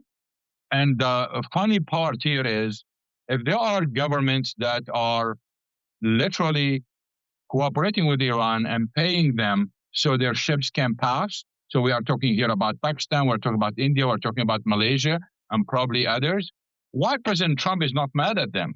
Because they are cooperating with those terrorists and the regime that is killing people, who killed 40,000 people of its own people. Why? Because if they are paying them money, then they are supporting the regime. Why we did not hear a word about that? Simply because probably it does not exist in the first place. Anas, I want to follow up on a really important point that you made in your last interview 3 weeks ago. What you explained is that most people assume that Israel has nuclear weapons that they could use against Iran, but Iran doesn't have a nuclear weapon that they could use in retaliation. You explained that Iran really does have the equivalent of a nuclear weapon in terms of the consequence of using it, which is that Iran could target the desalination facilities of both Israel and other allied Gulf countries, which, unlike Iran itself, which only gets 3% of its drinking water from desalination, Israel and other countries in the region are extremely dependent on desalination. So if Iran attacks their desalination, they are forcing starvation and just horrible humanitarian outcomes. They don't have that same vulnerability with their own desalination plants because they only get 3% of their own water from desalination. And so you made the argument that Iran could potentially, if they really wanted to use the proverbial nuclear option, they could escalate to targeting desalination facilities. Now, about a week after you made that prediction, Iran made a formal announcement saying, if our energy, our civilian energy infrastructure is targeted, we will respond by targeting the enemy's desalination facilities, which could bring about that horrific humanitarian outcome that you described. So it seems like this is escalating and escalating quickly. Do I have that right? And how do you see this playing out? How serious of a risk is this? Yes, you are absolutely right. And one of the issues that we have to really realize is when we say this is a historic event, it's not only in terms of impact. It is historic in various ways. One of them is there are no red lines. No one basically had any red lines. The United States, Israel, and the Iranians, no red lines. And if you look at the attacks of the other countries in the Gulf, etc., there were no red lines. So on the part of everyone, there are no red lines, and that make it, in a sense, or another reason to be historic. But one of the other reasons why it is historic, because of the nonsense. There are a lot of nonsense going on that we cannot even explain at this stage. We don't know what's going on. For example, Iran is hitting the GCC countries, that's the 6 countries in the Gulf, and some targets in Iraq. They are hitting them because they said, oh, you are cooperating with the Americans and the Israelis, and therefore we got to hit you. Well, if that's the logic, then we need to explain this. The Israeli planes that are hitting the targets in Iran, and the Israeli rockets basically that are using the fuel, that fuel is, some of it is coming from Azerbaijan. And Azerbaijan is next to Iran. It's a neighbor. And Chevron is the largest oil company operating there in an oil field. So it is an American company. We saw Iran hitting, for example, a Ruwais refinery in the UAE. A Ruwais refinery is a joint venture between ADNOC and European companies. So there are no American presence there, and there are no military bases there. Yet they attack it. But why they are not attacking Azerbaijan, who is literally giving the oil to Israel to bomb targets in Iran? Same thing for Kazakhstan, the same thing for Turkey, because That oil coming from Azerbaijan basically is coming through Turkey. People saying, well, Turkey is a NATO member. Well, I can tell you, we know that Trump does not care about NATO, and Trump does not care about Turkey if Iran attacks Turkey. But all this confusion and all those issues that do not make sense at all. For example, attacking Salalah oil depots in Oman. Salalah is like, if you are in Iran, Salalah is at the other side of the world, and it's an oil depot. Why you are hitting it? There are no Americans there. There are no Israelis there. There is no military base there. And how come literally a drone will go all the way across the Emirates, across Saudi Arabia, across the empty quarter, go all the way to the end of Oman, to the other side where Yemen is, and hit the target precisely? So there are too many questions. There are too many things that do not make sense. For example, hitting this refinery.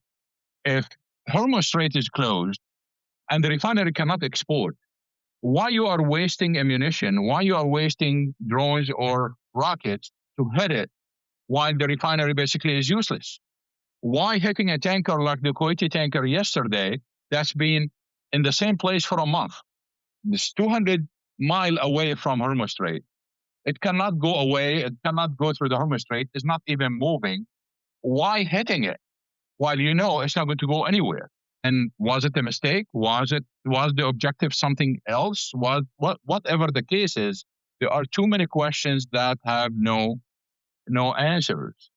But the bottom line here is the Hormuz Strait is still closed, and that is a big failure for the U.S. policy in the region, regardless of what Trump claimed earlier in the speech. The fact that the Hormuz Strait is closed, even at this moment, regardless of who closed it, is a failure of U.S. policy. And there are strange things, again, when we talk about historic event, there are very strange things. I'm going to tell you some. For example, if we go back to the national security strategy, it was released in November, about 4 months before the war. So I'm going to read this to you from the strategy. So I'm reading right now. America will always have core interest in ensuring that Gulf energy supplies do not fall into the hands of an outright enemy. Thus, the Strait of Hormuz remain open, that the Red Sea remain navigable, that the region not to be an incubator or exporter of terror against American interests or the American homeland, and that Israel remain secure. Let's look at this one, because this is kind of a really strange statement. President Trump said we don't need the Hormuz Strait, we don't need the Gulf, we don't need any of that. The strategy said we don't want it to fall into enemy's hand. And he did not say that today. This was one of the biggest failures of the speech. He should have said that. But there is a strange statement in the strategy. Of course, the strategy is really conclusions of a larger document that remains secret. We don't know what's in it. And therefore, this paragraph, several paragraphs that have been omitted. And here's why I'm saying this. The United States, historically, if you look at various strategies over the last 50 years, always talked about freedom of navigation in those waterways or the choke points. Notice the following. This is the first time we see a document like this 4 months before the closure of Hormuz Strait, saying the Strait of Hormuz remain open.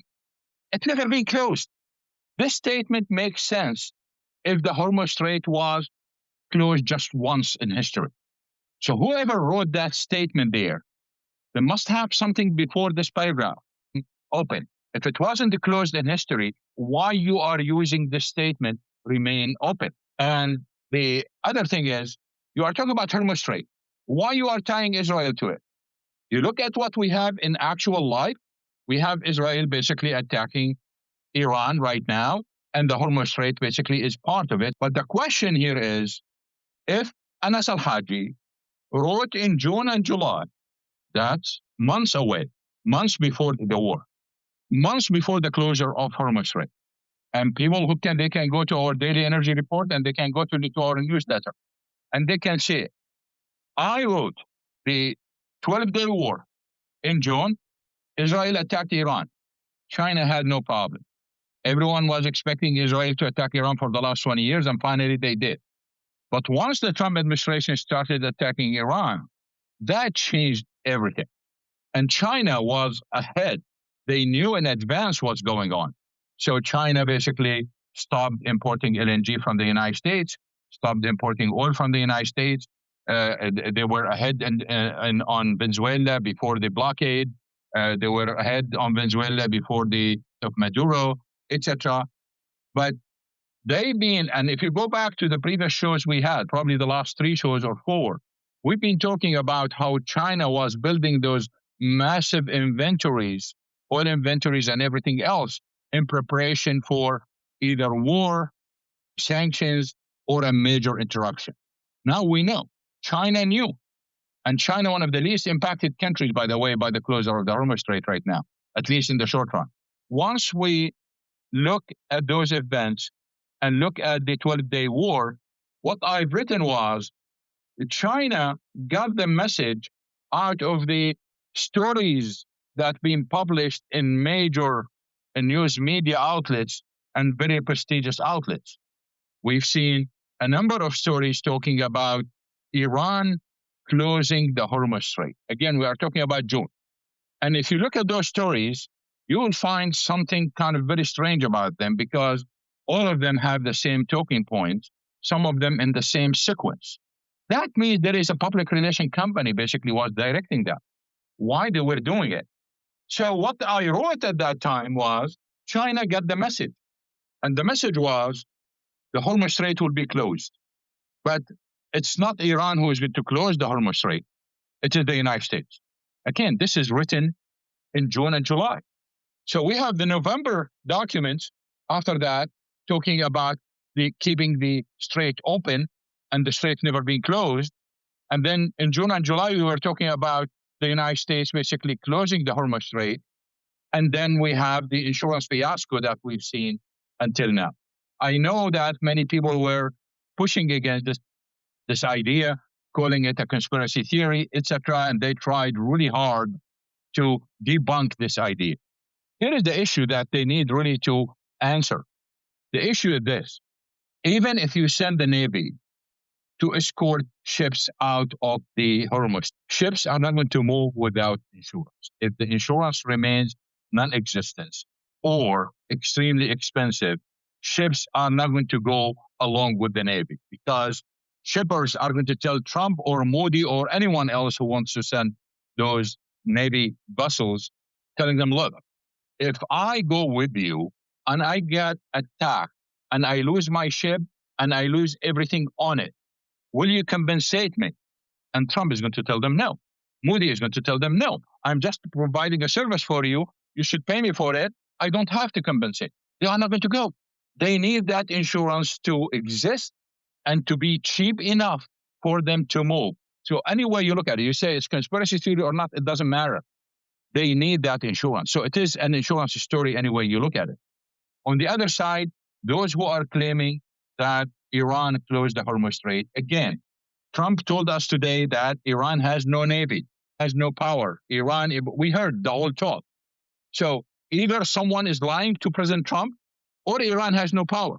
Anas, there's one more nuclear option that we need to talk about, which is, so far in human history, no military force has ever intentionally targeted an operating nuclear reactor. In other words, the horror scenario, the terrorism scenario of intentionally dropping a bunker buster bomb on top of an operating nuclear reactor to turn it into a dirty bomb of sorts. Now, one of the things that has already occurred, and by the way, Article 56 of the Geneva Conventions very clearly prohibits the intentional targeting of any nuclear electrical generation station. You cannot target nuclear electrical generation stations by international law, except either the United States or Israel, I'm not sure who, has already made at least 3 attacks, airstrikes, on the Bushehr nuclear power plant, which is Iran's one operating nuclear power plant. Now, those were not targeting the reactor. If they had intended to blow up the reactor and breach its containment, they would have succeeded. So they weren't trying to do that. They were probably trying to take out the infrastructure and prevent it from generating electricity and supplying it to the grid. But it does seem that they're already violating the Geneva Conventions by targeting a nuclear power plant. Where is this headed? I'm just really concerned about the escalation that could occur from here. Again, this is a historic event for several reasons. And one of the reasons why, because there are no red lines. And what you described is a red line that's being crossed and is going to be crossed again and again. And as a result, Iran is going to cross this red line on the other side, because as you know, they already listed the 4 reactors in the UAE as a target. The stations, like you said, there's probably not the reactors because they need kind of special bomb busters or others, etc. But they literally put that as a target. So there are no red lines, and with a war with no red lines, everything is possible.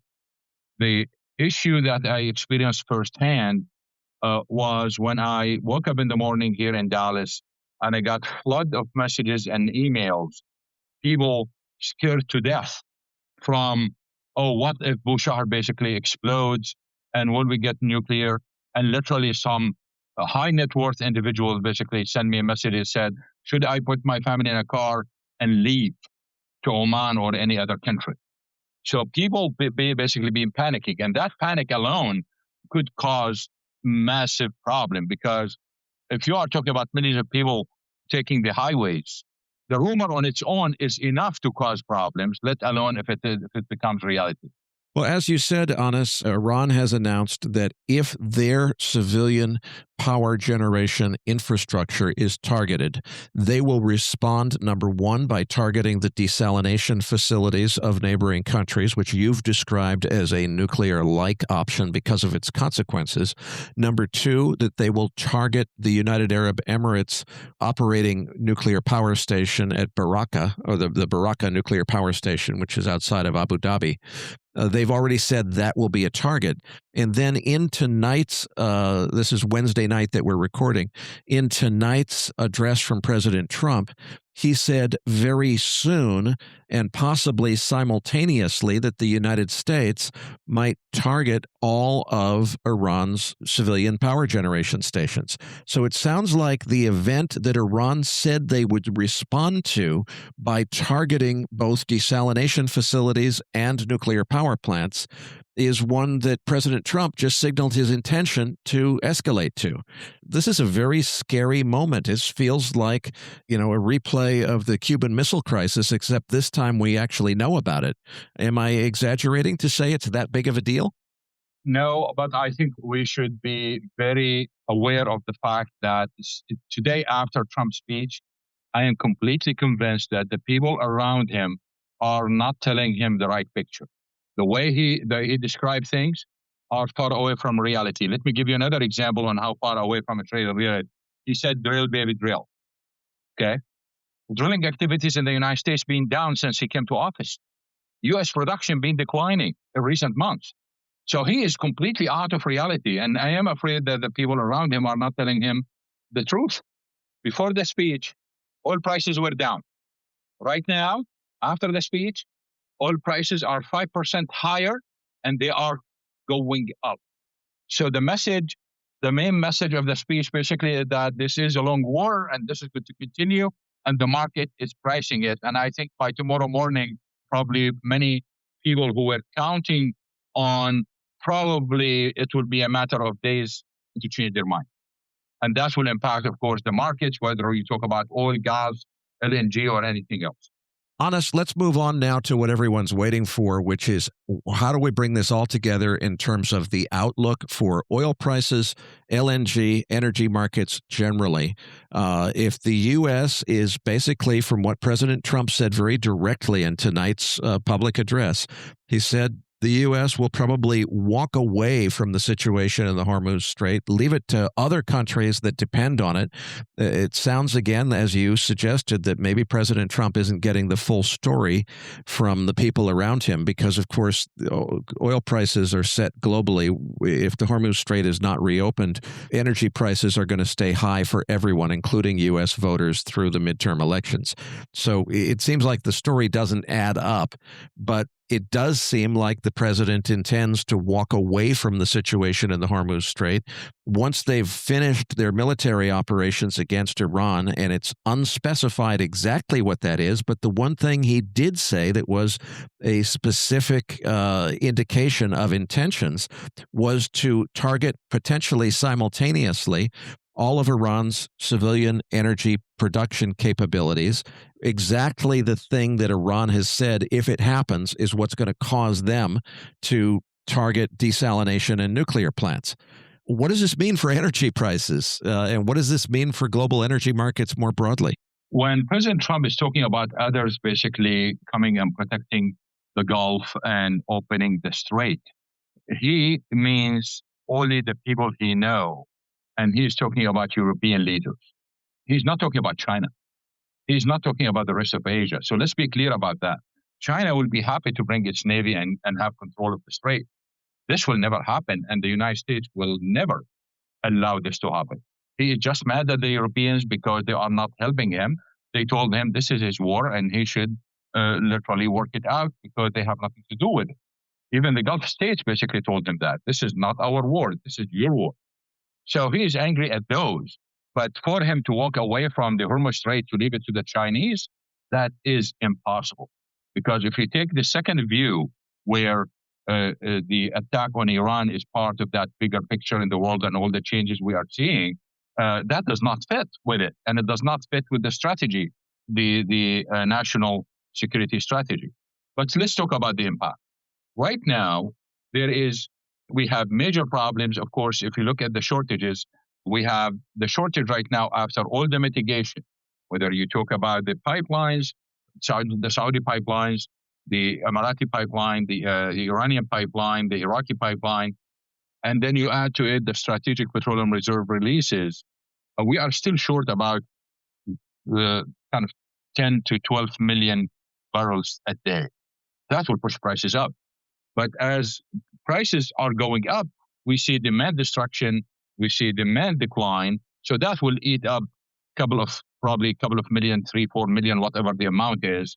So that will leave us with a shortage of about 8 million barrels a day. That's for oil. Of course, we are short on other things. So we are short on LNG, we are short on NGLs, we are short on helium, we are short on fertilizer, we are short on methanol, and all kinds of things. But this is a global crisis across industries, across countries, and we've seen the impact of various countries that are suffering right now from power shortages, and we've seen petrochemical plants closing, fertilizer plants closing, etc. And prices will continue to go up simply because President Trump exhausted all his options. So what are the options? The strategic petroleum reserves used, that's it. Now, the Secretary of Energy said, we can draw more. Yes, drawing more is one thing, but the technical ability to withdraw on daily basis is not going to change. Draw more means we can draw for longer, but not on daily basis. So that option is gone. The second option is giving exemption to Russian oil. All they get to do basically just extend that on a monthly basis. So that oil is already in the market anyway, so it has no impact. And then the same thing for the Iranian oil, and that has no impact. And then we have the Jones Act. Companies and refiners have been working around the Jones Act for decades. So the impact of it is very limited.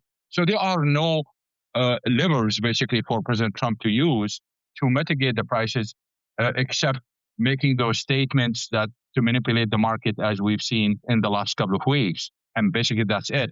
And you can use those statements only for a while, and then people will, again, crying wolf here. People will not believe it anymore, and therefore the market is not going to react. So prices will continue going up.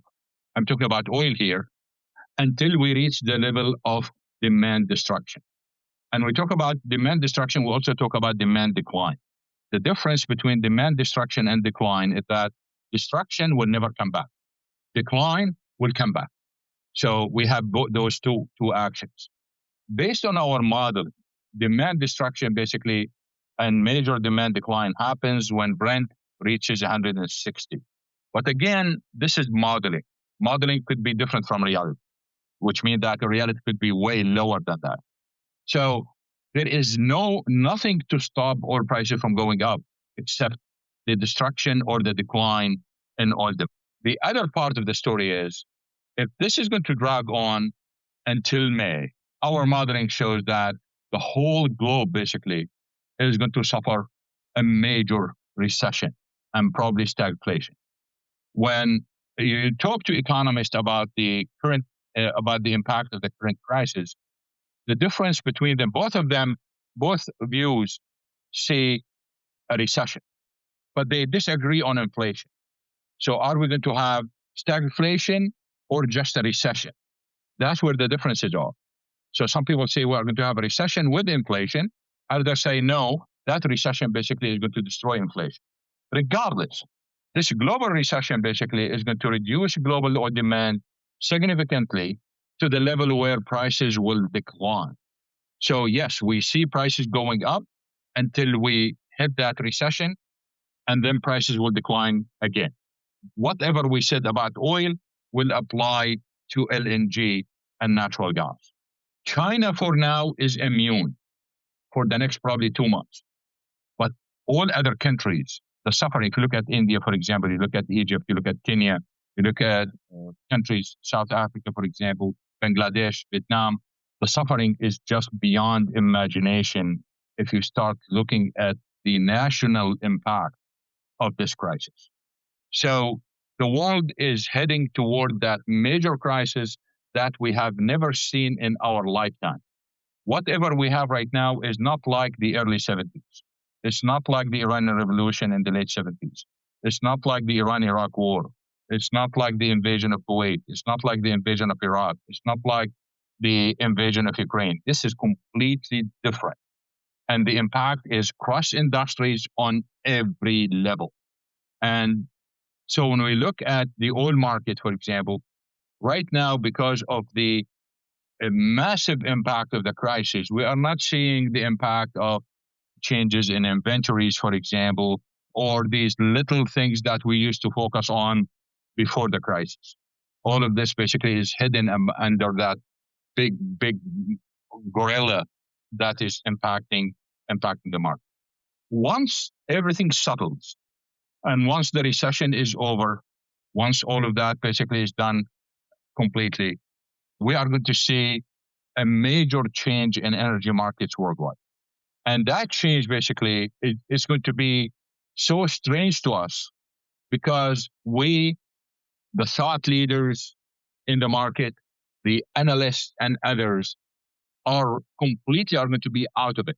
Why? Because what China was doing in the last 3 years or so, energy sources to national security. And therefore, economics and finance does not make any sense. So they focus, for example, on increasing domestic demand of oil and gas regardless of cost. They went like in massive investment in solar and wind and electric vehicles, not because of climate change, because of national security. So what happened is when Trump threatened Europe with the LNG weapon, because the United States weaponized LNG, and told them, look, if you are not going to give me Greenland, I'm going to cut off LNG supplies to you. What was the reaction of Europe? Immediately they got the message. So, you know what? I need to work on lowering my LNG imports from the United States. How to do it? Well, one way to do it is to focus on solar, offshore wind, and battery storage, and of course, nuclear, which is your favorite subject, by the way. And as a result, if you look at offshore wind, does not make any sense. Battery storage on a massive scale does not make any sense when you look at the economics and finance. But when they tell you, look, this is a national security matter, you economists and finance guys basically are out of it, completely out of it.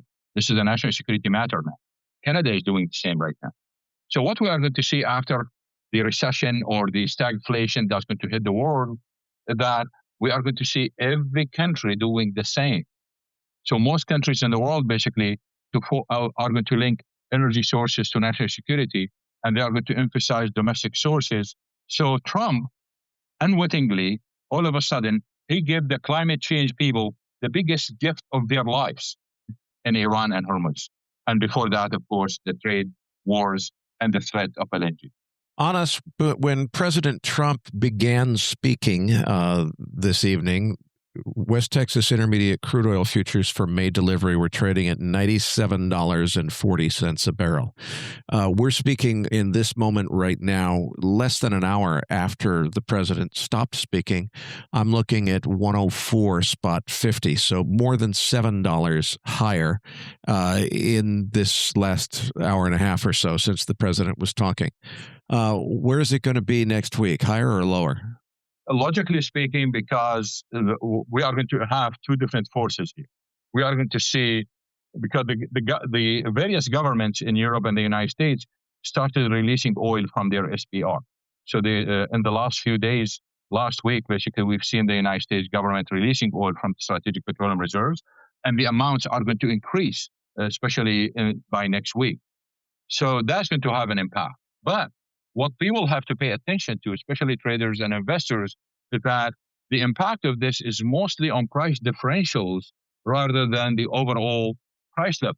So price differentials basically are going to impact it. What that means is this price differential between prices of medium sour crude in Asia and WTI in the United States is going to remain very large, because the flood of oil coming from the strategic petroleum reserve is going to maintain that difference. And therefore, this idea that Trump been talking about and what the national security strategy been talking about is going to happen. What does that mean is the strategy, and what Trump is talking about is, I want my prices, my energy prices in the United States to be the lowest among all my competitors. And that is a fact right now. Prices in the United States are the lowest among all other competitors. And the difference is large, because there was a time when Asian economies basically were paying over $170 for medium sour, while U.S. companies basically were paying around $90. So whatever being said in the national energy and the national security document, and whatever Trump said, basically it's already happening. So people say, well, whether this is a conspiracy theory or not, forget about it. This is reality right now. It is those price differentials. The story is in the price differentials, not in the price level. And that's where people should focus on. The other issue is, when we talk about price differential, whatever is going to be released from the Strategic Petroleum Reserve, we are going to know by the next week whether they are going to release any light sweet crude. Because what U.S. refiners basically want is really the medium sour. They've been filling the SPR with medium sour. That's what U.S. refiners want. The problem with releasing the SPR is that most of the SPR releases are in Europe and the United States, while the shortages are in Asia. So that's where the impact on price differential is.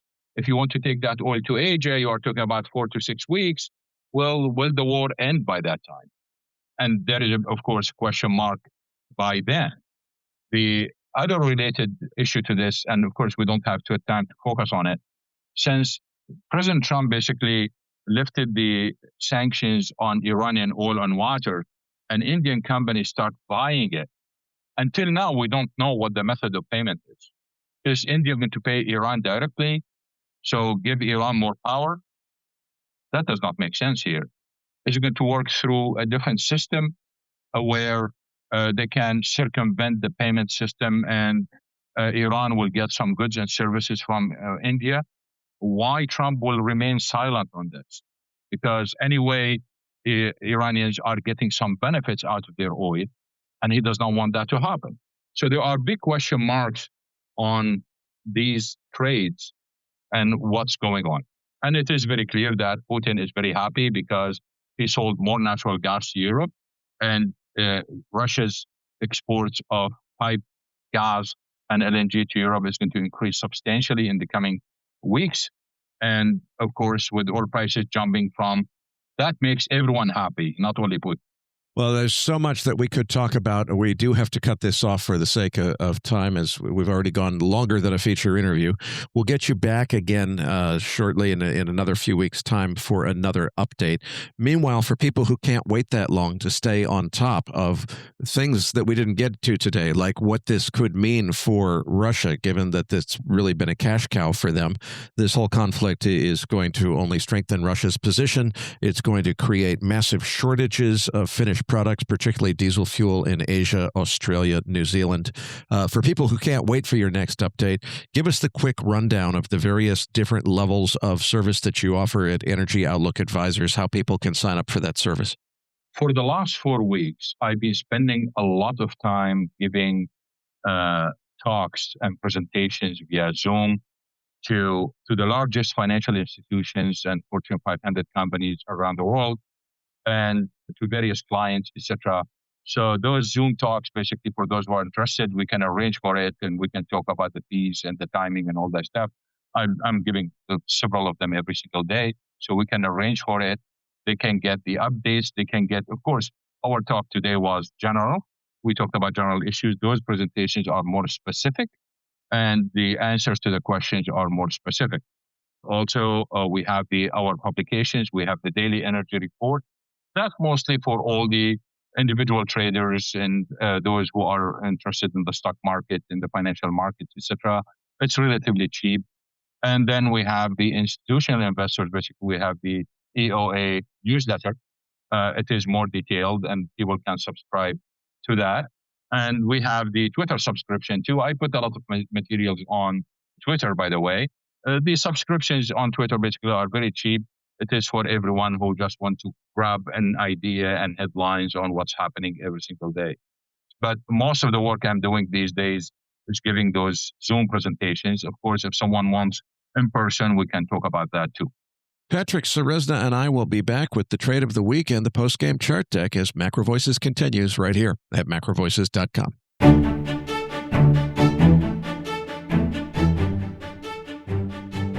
Now, back to your hosts, Eric Listeners, Townsend and we'll Patrick keep bringing Ceresna. on second guests as conditions warrant until the Iran situation eventually settles down. Now, you'll find the download link for this week's Trade of the Week in your Research Roundup email. If you don't have a Research Roundup email, it means you have not yet registered at MacroVoices.com. Just go to our homepage and look for the red button over Matt Barrie's picture saying, looking for the downloads. Patrick, one of the most interesting points Matt Barrie made this week is that AI may be destabilizing not just software valuations, but the private credit complex that financed so much of that software as a service growth. Is there any clean way to express that theme in public markets? And what's your trade of the week? Yeah, and the way I want to express that is through the BIZD, which is one of the cleaner public market proxies for the BDC and private credit space. Matt's point is that these funding rounds are getting too large for equity. More companies are leaning on debt, and a meaningful chunk of private credit exposure sits against these SaaS businesses whose economics are now being challenged by AI. The problem is, the BIZD has already deteriorated materially last year, and even year to date is down 15+%. So I don't want to chase it with a simple outright short, especially because the fund carries a high distribution yield, which makes a physical short a pretty expensive negative carry position. So to me, the cleaner expression is through options, where we can buy downside convexity and make a more direct market call on the next leg lower. Now, the way I'd actually structure that is through the May 15th, 2026 in the money $13 put option, which has about 43 days to expiration. With the BIZD trading around $12.10, that option is offered at roughly $1.10, which means we're buying about 90 cents of intrinsic value and only paying around 20 cents in time premium, with a starting delta of roughly 65 cents. So what that does is give you immediate downside participation without having to fight the negative carry from the dividend, and you're doing it with very limited premium decay. In practical terms, it behaves like a synthetic short, but with defined risk. If the trade works and the BIZD continues to deteriorate, you've got direct downside exposure. But if the thesis is wrong and the market stabilizes or rallies, your loss is capped at roughly $1.10 premium paid, which is effectively similar to running about a 10% stop on the underlying over the 43-day window. So the idea here is to express Matt's private credit stress thesis with convex exposure, avoiding the negative carry of a physical short while still maintaining meaningful participation if this develops into a broader repricing of credit risk. Patrick, every Monday at Big Picture Trading, your webinar explains how retail investors can put on our most recent trade of the week. For those listeners that want to explore how to put on these trades in greater detail, don't miss out on a 14-day free trial at bigpicturetrading.com. Now let's dive into the post-game chart deck. All right, Eric, let's take a dive into these equity markets. Well, Patrick, I'm more than just a little bit concerned that futures markets are, at least at the time of recording late Wednesday night, not taking the potential outcomes in Iran as seriously as I am. President Trump didn't signal a ceasefire or immediate end of hostilities as was widely anticipated by markets. Instead, he doubled down and said very explicitly, if no deal is reached, that the U.S. would be hitting Iran very hard, and he went on to say that that would include targeting Iran's civilian electric generation plants, probably simultaneously, simultaneous, take them all out at once.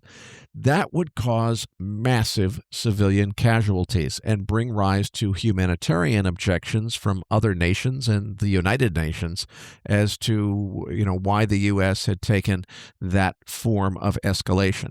So I'm really hoping that this is just part of President Trump's negotiating strategy and not his true intention.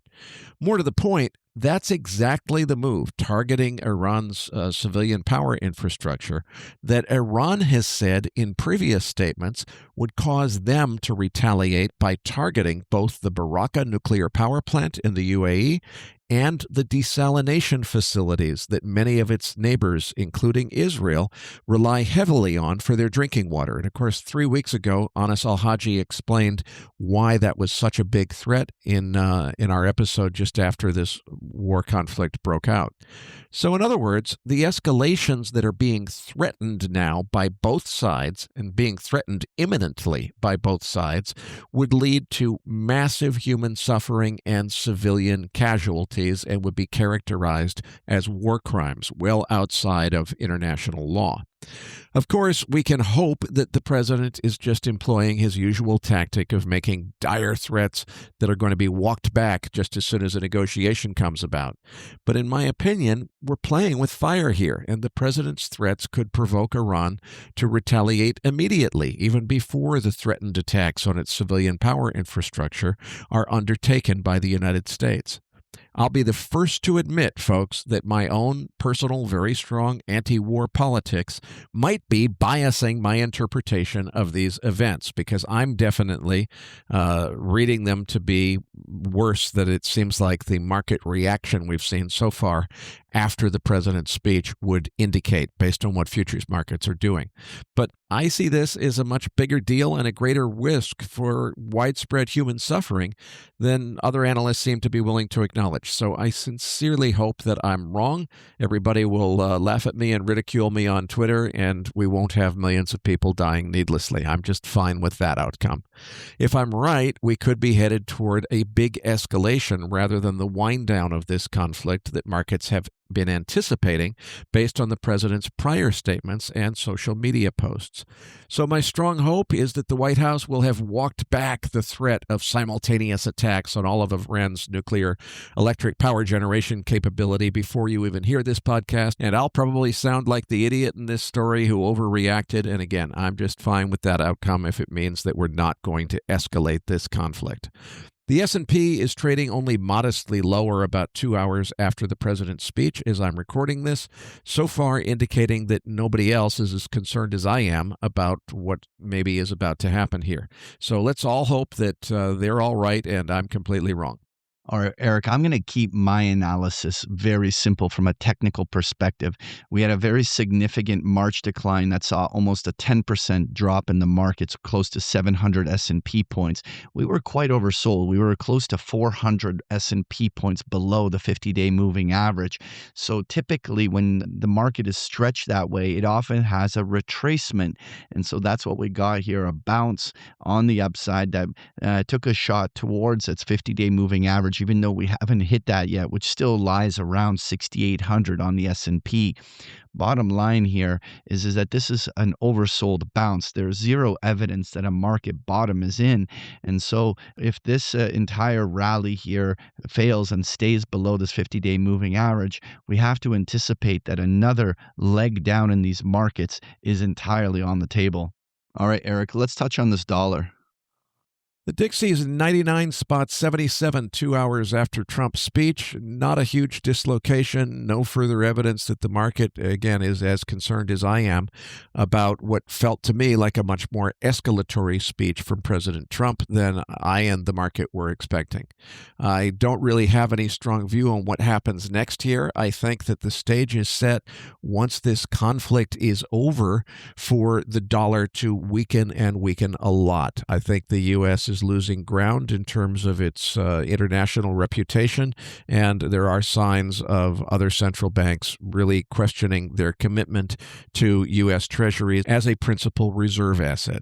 Whether or not that actually results in the dollar turning down soon, or if we get a massive increase in the dollar index in a flight to safety trade that's brought about by a war escalation, I don't know. I could easily see up before down, but I think the ultimate resolution to this for the dollar index is going to be down and down to new lows. Well, Eric, I'm a little more technically bullish here on the dollar than most. Overall, we've been consolidating along the top of an 8-month trade range, but the dollar has now a tailwind. We continue to see, obviously, the geopolitical landscape pivot, which is causing all sorts of intermarket influences, including stresses on economies like the Eurozone, which could see the euro weaken. If this dollar can sustain above this 100 level and especially break out to a fresh high, which is just slightly above the 100.5 level, we can see a little bit of a shoot on the upside of this dollar to 102, 103 very easily. I think there's some room for dollar to go, and I'm definitely watching for that follow through on the upside. All right, Eric, let's touch on this crude oil chart. West Texas Intermediate crude spiked up about $7 on the president's speech. It had started to retrace around 10 p.m. or so Eastern time. As I'm recording this, it looks like we're pushing back above 105, so we're up to almost $8 of higher oil price than before the president's speech. I think it's headed considerably higher. Now, if we get the deal that the president has alluded to, if they really do have a negotiation underway, which the president didn't really comment on either way, he just said if no deal is made, the consequences would be dire. Hopefully he's just using that as a threat to push a negotiation along, and perhaps by the time you've heard this, the negotiation will be over and we'll be back down to $90 crude oil or $80 crude oil. I don't know. It could go down really hard if this is ending rather than escalating. So the question to ask is whether this conflict is finally winding down or if it's about to escalate. Form your own opinion. As I've said, mine is admittedly biased, but I'm just concerned by the very, very aggressive approach that the president is taking to doubling down on his threats to escalate to attacks on civilian power infrastructure. Well, Eric, there's no denying that this is going to be directly based upon the escalation and what is happening here in the Middle East. From a pure technical perspective, this uptrend is very pronounced. All dips are being bought. The crude oil continues to edge higher. At this stage, when we're looking at the West Texas Intermediate here, we could easily see us retest the $120 high here, where it printed on an intraday basis in early March. All right, let's touch on gold here. Patrick, gold has rallied very strongly over the last few daily sessions, seemingly anticipating a wind down of the Iran conflict and a removal of the threat of the Fed's hands being tied by oil-driven inflation, basically taking rate cuts off the table. And that's really what the risk is if there's going to be oil price-driven inflation, it means that it's not possible to cut rates. And that really gets in the way of gold being able to rally because gold doesn't produce any return and it competes with treasuries. So as treasury returns are getting higher, gold still doesn't yield anything. And the cuts that would make gold more competitive by bringing down that yield on treasuries are off the table for policy reasons. So that's the mechanism for why it's happened. And indeed, gold has been down, oh boy, let's see, I'm recording a couple of hours later now as we got into this, from 48.17 all the way down to it bottomed at 45.79. And as I'm recording, we're back up to about 46.65 or so. We're talking multi-hundreds of dollars down, more than $220 down, it looks like, at the worst moment there on gold. I don't think it's going to go all the way back, though, because what we have seen is a change of correlations. When this whole crisis started, you were seeing oil goes up, gold goes down, and it seemed to be a very tight correlation that more and more people started unwinding gold. One thing led to another. The CTAs were unwinding. A very, very crowded gold trade was forced to unwind. I think that big forced unwinding has pretty much played out now. Most of the people that were going to get washed out of that trade already got washed out of that trade. Some of them started stepping back into it over the last week. They're paying for that this morning as we're seeing gold prices moving back down as oil moves back up, as President Trump has made it clear that he's not done yet with this assault or situation in Iran.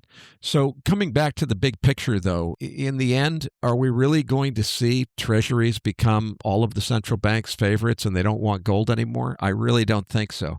So in the short run, there's plenty of room for a oil price-driven inflation signal to create a tailwind for gold that pushes us back down, but I don't think it's going to get us back down to that 4,100 level where the 200-day moving average is. I'll be very surprised if we end up moving below that level. So my interpretation is that gold is ready to rally back to new all-time highs, up to 6,000, just as soon as the threat of persistent oil-induced inflation is taken completely and totally off the table and the Fed is able to consider cutting again. The market thought that might be just around the corner, and then President Trump's announcement Wednesday night pretty much nixed that one, at least for the short term. So now it's no longer looking like oil-driven inflation is off the table. Gold is going to correct lower. It's already down a couple $100 just since the president spoke. The question is whether the lows below the 200-day moving average are coming back into play, and I don't think they will be. What we've seen since that test of the 200-day moving average is a change of correlations where you see oil prices and gold prices going up at the same time like they used to. So that inverse correlation seems to be coming out of the system. The hot money that piled back into gold over the last few days is probably piling back out this morning. But I think that we're eventually going to set the stage here for a sustained rally back up to $6,000 gold. I just don't know when it starts. I don't know how deep we dip before we get there. But I think last week on the show I was saying, we could see gold all the way down to 3,000 or 3,500. I'll be really surprised if we get a sustained move below 4,000 at this point. But anything's possible. Eric, so that test of the 4,800 level on gold was a direct hit of the 50% retracement and the 50-day moving average. Overall, we are in the precious metal space in a correction phase. Now, I remain big picture quite bullish gold and silver, but the price action is showing that we're in the midst of some sort of reversion. We went through a 2-year bull phase on gold that was quite an uninterrupted advance. And what we clearly have here is the first legitimate market correction in 2 years on gold. And so at this stage, we want to see how this plays out. These could be a multi-month consolidation, will lead to an extraordinary buying opportunity. But here, if we're failing and trading below 4,800, then a retest of its previous low near 4,200 or even a test of 4,000 is entirely plausible. Again, I would use all those types of drops as buying opportunities, but these are the short-term risks in terms of the flows. All right, let's touch on uranium here. Well, Patrick, the fundamentals are super uber bullish. Couldn't really be much better, and they are getting better day by day as we see more and more U.S. government nuclear announcements, more commitment to nuclear energy, more and more people coming around and looking at this oil crisis and using that as justification to say, boy, we really need to rethink our strategy and focus on nuclear energy is where we make our big investments. So it's all going super strong. But I have to acknowledge there is a new risk, a new elephant in the room, if you will, and it's a big, fat elephant. That new risk is the outlier risk of one side or the other intentionally targeting and operating civil nuclear power plant as a military target. Now, that would be in direct violation of Article 56 of the 1977 additions to the Geneva Conventions, so it would be an act of war if anybody did it. But guess what? We've already done it. Somebody's already done it. What the Article 56 says is you cannot target any nuclear electric generation power plant. There are some exemptions for military plutonium production reactors and so forth that can be military targets. But if it's a civilian nuclear power plant, like the Basra power plant that they have in Iran, it is a Article 56 violation of international law to target that. Well, guess what? They've had 3 airstrikes. I don't know if it was U.S. or American airstrikes or both, but they've been hit 3 times in what, as far as I can see, is an Article 6 violation. Now, so far, they're not aiming for the containment. They're not trying to breach the reactor containment, which would have the effect of splattering radioactive contamination across a wide area and creating a disaster that's bigger than Chernobyl by maybe a full order of magnitude. That would be the risk if, say, Iran were to send one of their ballistic missiles right through the reactor containment building at the Baraka nuclear power plant in UAE, as they have threatened to do already. Now, when they built Baraka, they saw this coming. They've done a lot to harden that plant. But at the end of the day, with you're dealing with Mach 14 supersonic or hypersonic missiles, they can go through a lot of armor and they cannot be shot down with normal missile defenses. So far, it is unthinkable that anyone would violate international law and do such a horrible thing. Then again, just a couple weeks ago, it was unthinkable that anyone on any side would do a truly horrible war crime like, let's say targeting a girls' elementary school. But they did that twice in 40 minutes. Major nuclear accidents like Chernobyl, when they have happened in the past as accidents, have set the nuclear power industry back by 15 years when they happen. The public gets irrational and fears that a nuclear accident is somehow going to cause the nuclear plant to blow up like a nuclear bomb. It just doesn't work that way. That's not a realistic risk, but the public perception goes in that direction. So an intentional breach of containment of an operating nuclear power reactor, like the ones at Basra in Iran or Baraka in the UAE, could cause a contamination event an order of magnitude worse than Chernobyl. We don't know exactly how the public would respond if that happens. Would they say, oh, well, it was just an act of war and acts of war happen? Or would they say, we shouldn't have these nuclear power plants because they could be targeted during acts of war? No military in the history of the human race has ever intentionally targeted a operating nuclear reactor core and tried to breach its containment intentionally as an act of war. That's always been off limits. Nobody's ever crossed that red line. I sure hope that they don't in this conflict, but as Anas Al-Haji said, there's a lot of people that don't seem to see any red lines, and they're crossing every line. I consider this still to be an outlier risk. It's something that could happen, but if it did, it would sabotage the entire nuclear power renaissance, which in my opinion is the only viable option that humanity has to avoid a global energy crisis in the 2030s and 40s. So we really need nuclear energy. We need it for our survival. It is absolutely essential to the future of humanity that we not screw this up. And the way to screw it up, potentially, is not some accident or poorly designed reactor, but somebody firing a missile at a perfectly good nuclear reactor will make a mess. And if that happens, public sentiment could change on a dime. So as long as the unthinkable doesn't happen, any weakness on uranium stocks from this war is a buy-the-dip opportunity. It's the story couldn't be brighter for nuclear energy than it is right now, unless we actually have a military strike that blows up a nuclear power plant and splatters radioactive core material all over the countryside. That would be a really, really big deal. Well, Eric, uranium is turning up here on the charts. Overall, it's been a structurally bullish chart. It's been consolidating for almost 2 months, but we'll see whether or not this can potentially create this breakout on the upside. Certainly looking for that bullish follow through at this stage with the primary trend being intact. Finally, let's touch on copper here. Well, Patrick, we're bouncing nicely off the 200-day moving average, but still well south of the 50-day moving average, which is now turned down. It's pointed down toward the 200. We're still more than a month away from a death cross risk on that chart, but a prolonged escalation of the Iran conflict could bring that outcome. Let's hope that we get this Iran thing wrapped up soon and can move on here. To my eye, markets across the board are coiled up and ready to respond to the upside as soon as we get a real, true all clear. We're wrapping this thing up. Iran has agreed. We're all on the same page. A treaty was signed. We're going to wrap this thing up. I think it takes the stock market back to new all-time highs. I think it takes copper up. I think it takes uranium up. I think everything goes from there.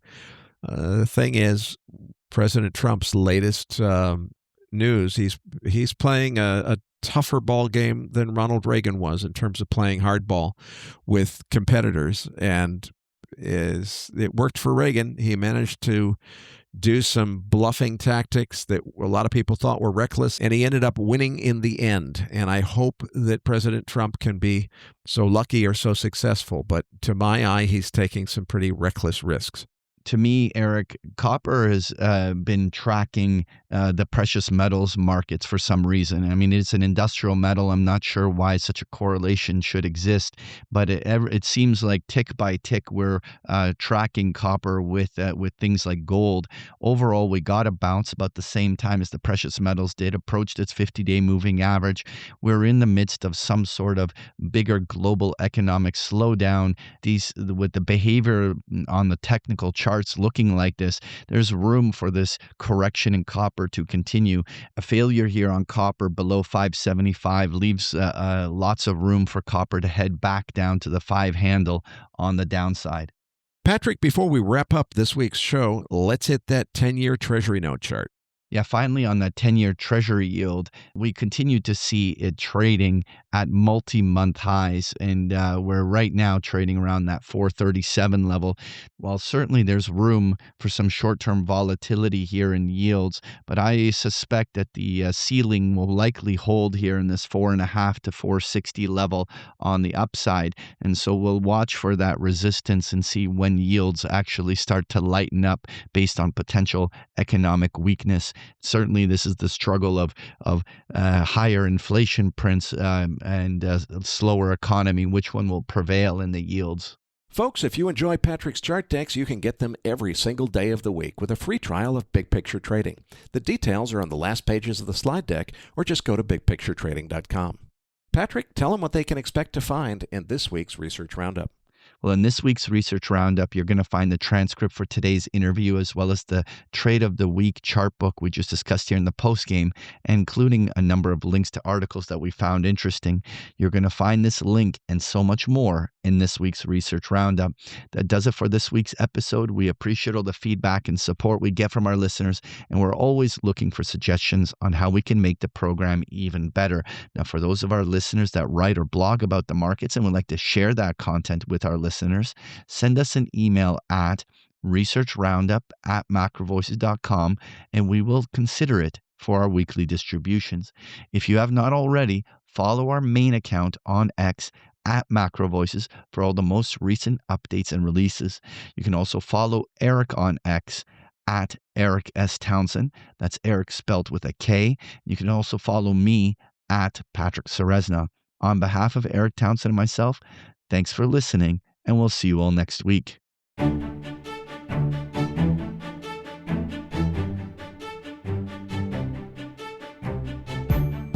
That concludes this edition of Macro Voices.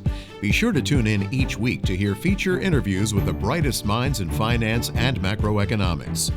Macro Voices is made possible by sponsorship from BigPictureTrading.com, the Internet's premier source of online education for traders.